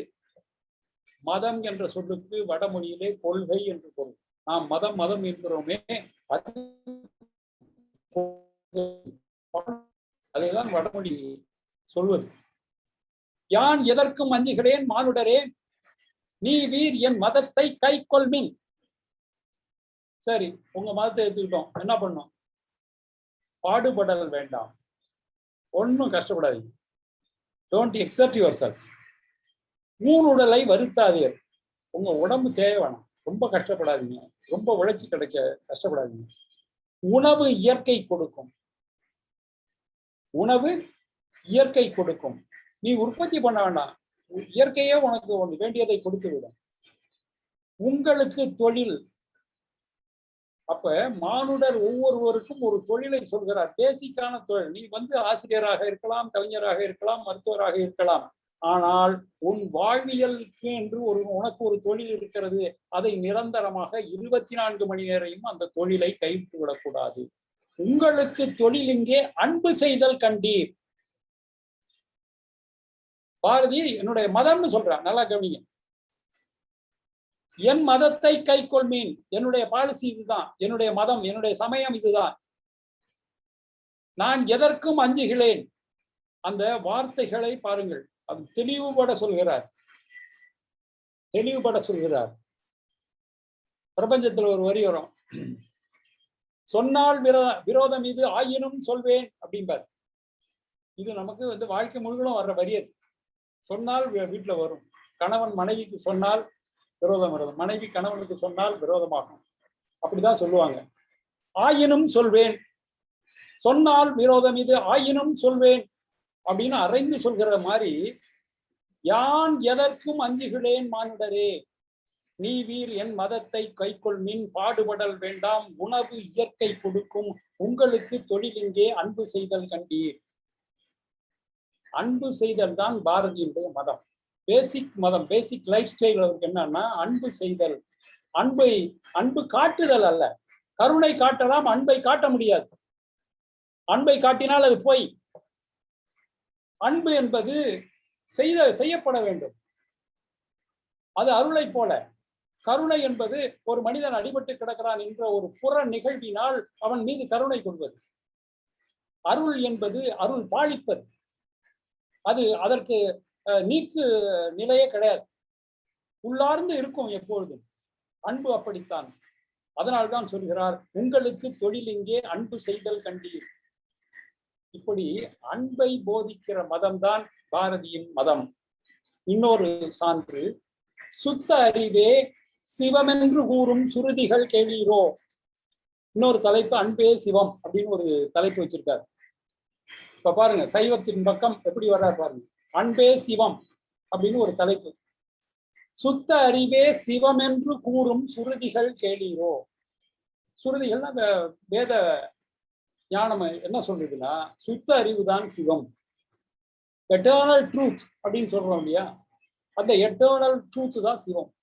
சுத்த அறிவே சிவம் என்று கூறும் சுருதிகள் கேளீரோ, உள்ளத்து அனைத்திலும் உள்ளொளியாகி ஒளிர்ந்திடும் ஆன்மாவே, இங்கு கொள்ளற்கரிய பிரமம் என்ற மறை கூவுதல் கேளீரோ. மறைகள் சொல்வது எல்லாம் உள்ளார இருக்கிற ஆன்மாதான் பிரமம், கொள்ளற்கரிய பிரமம் என்று மறை கூவுதல் கேளீரோ அப்படின்னு சொல்ற இடத்துல சுத்த அறிவே சிவம் என்று கூறும். முதல் பாடல்ல அன்பு செய்தல் கண்டீர் என்று சொல்கிறார் பாரதி. இன்னொரு பாடலிலே சுத்த அறிவே சிவம் என்கிறார். அன்பு செய்தலும் அறிவை நாடுவதும் தான் அவருடைய மதமாக இருக்கிறது. சுத்த அறிவு சிவம். சைவம் என்ன சொல்கிறது? சரியை, கிரியை, யோகம், ஞானம் என்று 4 பாதங்கள் 4 வழிகளிலே நீங்கள் இறைவனை அடைந்து விடலாம். முதல் நிலையில் இருக்கிறவன், ஆரம்ப நிலையில இருக்கிறவன் பூஜை புனஸ்காரத்தோடு நிரம்பி விடுவான். அது சரியை கிரியையோடு முடித்து விடும். அடுத்தது யோக நிலை. இறுதி நிலையான ஞான நிலைக்கு செல்கிறவன் இறைத்தன்மையை பெற்று விடுகிறான், இரண்டர கலந்து விடுகிறான், இறைவனும் மனிதனும் ஒன்றாகி விடுகிறான். அதுதான் ஞான நிலை. இந்த நிலையை அடைவதற்கு 2 பாதைகள் உண்டு. ஒன்று அறிவு பாதை, இன்னொன்று அன்பு பாதை. அறிவு பாதை என்பது சாத்திர நூல்களால் அடையக்கூடியது, அன்பு பாதை என்பது தோத்திர நூல்களால் அடையக்கூடியது. அன்பும் அறிவுமேதான் சைவத்தின் பாதை.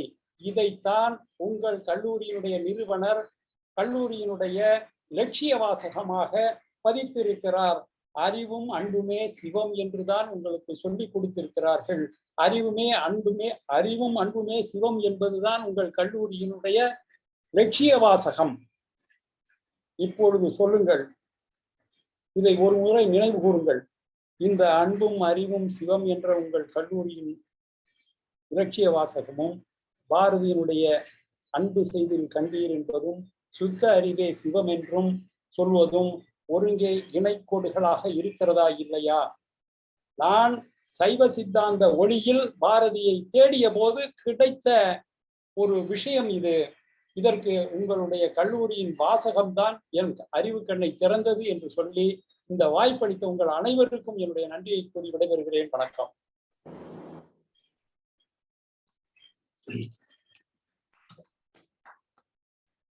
எப்பொழுதும் எங்கும் நிறைந்திருக்கின்ற பிரம்மம் என்கிற பெரிய பொருள்தான் பாரதியின் பெரிய கடவுள் என்றும், சுத்த அறிவே சிவம் என்றும், நம் கல்லூரியின் வாசகம் அறிவும் அன்புமே சிவம் என்பதனை மையமாக கொண்டு சிறப்புரையை ஒரு ஆய்வுரையாக நிகழ்த்திய சிறப்பு விருந்தினர் ஐயா அவர்களுக்கு என் மனமார்ந்த நன்றி. இந்த நிகழ்வினுடைய நிறைவில் முறையாக நன்றியுரையாற்ற எம் தமிழ்துறையினுடைய இளவல் கார்த்திக் குமரன் அவர்களை அன்போடு அழைக்கின்றோம். அனைவருக்கும் வணக்கம். சுத்த அறிவே சிவம் என்று சுத்திகள் கேள்வியோம் என்ற பாரதியின் வரிகளுக்கு ஏற்ப தூய அறிவினை சிவத்தின் வழி பெறும் வகையில் மாதந்தோறும் நடாத்தி வரும் சைவ சித்தாந்த சொற்பொழிவினை ஏற்பாடு செய்து கொடுத்த பேரன்பிற்கும் பெருமரியாதைக்குரிய கல்லூரி மேலாண்மையாளருக்கு எம் துறையின் சார்பாக மனமார்ந்த நன்றியை தெரிவித்துக் கொள்கிறேன். இந்நிகழ்விற்கு தலைமுறை ஆற்றிய நிமிர்ந்த நன்னரையும் நேர்கொண்ட பார்வை கொண்ட ஆற்றாசால் முதல்வர் முனைவர் கு. பாண்டியராஜ ஐயா அவர்களுக்கும் துறையின் சார்பாக என் உடனடித்த நன்றியை தெரிவித்துக் கொள்கிறேன். மாதத்து உண்டு சுதந்திரம் என்று நீ பண்பட திருவாயில் ஒழித்த சொல் என்ற பாரதியாரின் கூற்று கிளம்ப எம் துறை தலைவர் அவர்கள் சிறப்பு விருந்தினரை அறிமுகப்படுத்தியும் அவரை குறித்த பல்வேறு தகவல்களை எடுத்துரைத்த எமது தமிழ்துறை தலைவர் முனைவர் நாம மலர்வழி மஞ்சேஸ்வரி அம்மா அவர்களுக்கு என் மனமார்ந்த நன்றியை தெரிவித்துக் கொள்கிறேன். மனதில் உறுதி வேண்டும், வாக்கினிலே இனிமை வேண்டும் என்று பாரதியார் கூறுவார். அதே போல மனதில் உறுதி கொண்டும் வாக்கினிலே இனிமை கொண்டும் அனைவரையும் இன்புடன் வரவேற்பை நல்கிய எம் துறையின் மூத்த பேராசிரியர் முனைவர் சு. வாந்துரை ஐயா அவர்களுக்கும் என் உள்ளங்கணிந்த நன்றியை தெரிவித்துக் கொள்கிறேன். பாரதியை பற்றி பேச வேண்டும் என்றால் நிறைய பேசலாம். பாரதி நவீனத்திற்கும் மரத்திற்கும் ஒரு பாலமாக இருக்கக்கூடியவர். லாசாரா என்ற எழுத்தாளர் சொல்லுவார், நெருப்பு என்று சொன்னால் வாய் வெந்து விட வேண்டும் அப்படின்னு சொல்லுவார். அவர் கருத்து ரீதியாக நெருப்பை அணுகியவர்.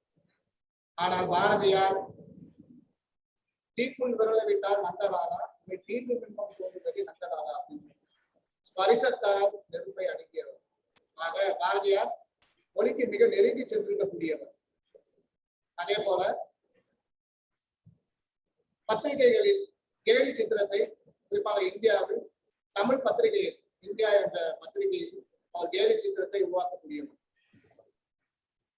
இவருக்கு அடுத்து பிறந்த லண்டன் நாட்டில் பிறந்த சார்லி சாப்ளின் அமெரிக்கா சென்றிருக்கும் போதுதான் அவர் கேலி சித்திரத்தை உருவாக்கினார்.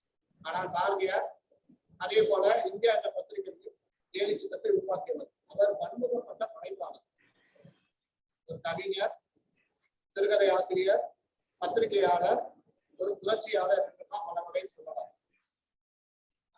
நகுலனுக்கு எப்படி எழுத்தாளர்களுக்கெல்லாம் எழுத்தாளர் என்று சொல்வது போல பாரதியாருக்கு கவிஞருக்கெல்லாம் கவிஞனாக திகழக்கூடியவர் பாரதியார். அந்த வகையில் உள்ளம் அனைத்திலும் உள்ளொலியாகி ஒளிந்திடும் ஆன்மாவே இங்கு கொள்ளர் கரிய பிரம்மன் என்றே மறை கூறுதல் கேள்வி. ஒன்று பிரம்மம் உள்ளது உண்மை, அது உன் உணர்வெனும் வேதமெல்லாம் என்றும் பிரம்மன் உள்ளது உண்மை அஃது உன் உணர்வென கொள்வாயோ என்ற பாரதியாரின் கவிதையை நீட்டுக்கு வகையில் பல்வேறு அரிய தகவல்களை எடுத்து சொன்ன நம் சிறப்பு விருந்தினர் திரு சந்தியா நாகராஜன் அவர்களுக்கும் நம் கல்லூரியின் சார்பாகவும் தமிழ்துறையின் சார்பாகவும் என் மனமார்ந்த நன்றியை தெரிவித்துக் கொள்கிறேன். அடுத்தபடியாக கடமை புரிவார் இன்புறுவார் என பாரதியார் கூறுவார். ஆக இந்நிகழ்விற்கு ஒருங்கிணைப்பாளராக கடமை புரிந்து இன்புற்றிருக்கும் சைவ சித்தாந்த சொற்பொழிவின் ஒருங்கிணைப்பாளர் முனைவர் சு. உமா மகேஸ்வரி அம்மா அவர்களுக்கும் எம் துறையில் பேராசிரியர் பெருமக்களுக்கும் என் உள்ளங்கணிந்த நன்றியை தெரிவித்துக் கொள்கிறேன். சைவ சித்தாந்த சொற்பொழிவுக்காக வாழ்த்து மடலை அனுப்பிய பேரா துறை தலைவர் ஆசார் முனைவர் நா. மாணிக்கம் ஐயா அவர்களுக்கும் துறை சார்பாகவும் கல்லூரி சார்பாகவும் என் கனிவான நன்றியை தெரிவித்துக் கொள்கிறேன். இறுதியாக இக்கூட்டம் நடைபெற்றதற்கான காரணம் மாணவர்களுக்குரியது.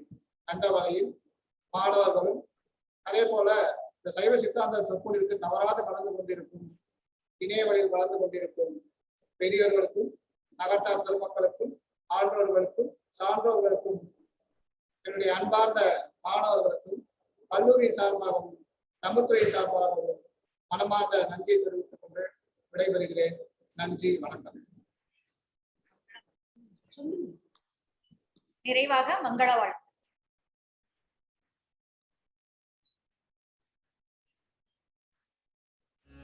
வான்முகில் வழாது பெய்க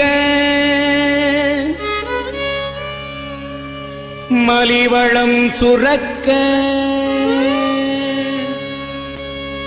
மன்னன் கோன் முறை அரசு செய்க குறைவிலாது உயிர்கள் வாழ்க நான் மறை அறங்கள் ஓங்க நர்த்தவம் வேள்வி மல்க மேன்மைகள் சைவ நீதி விளங்குக உலகம் எல்லாம்.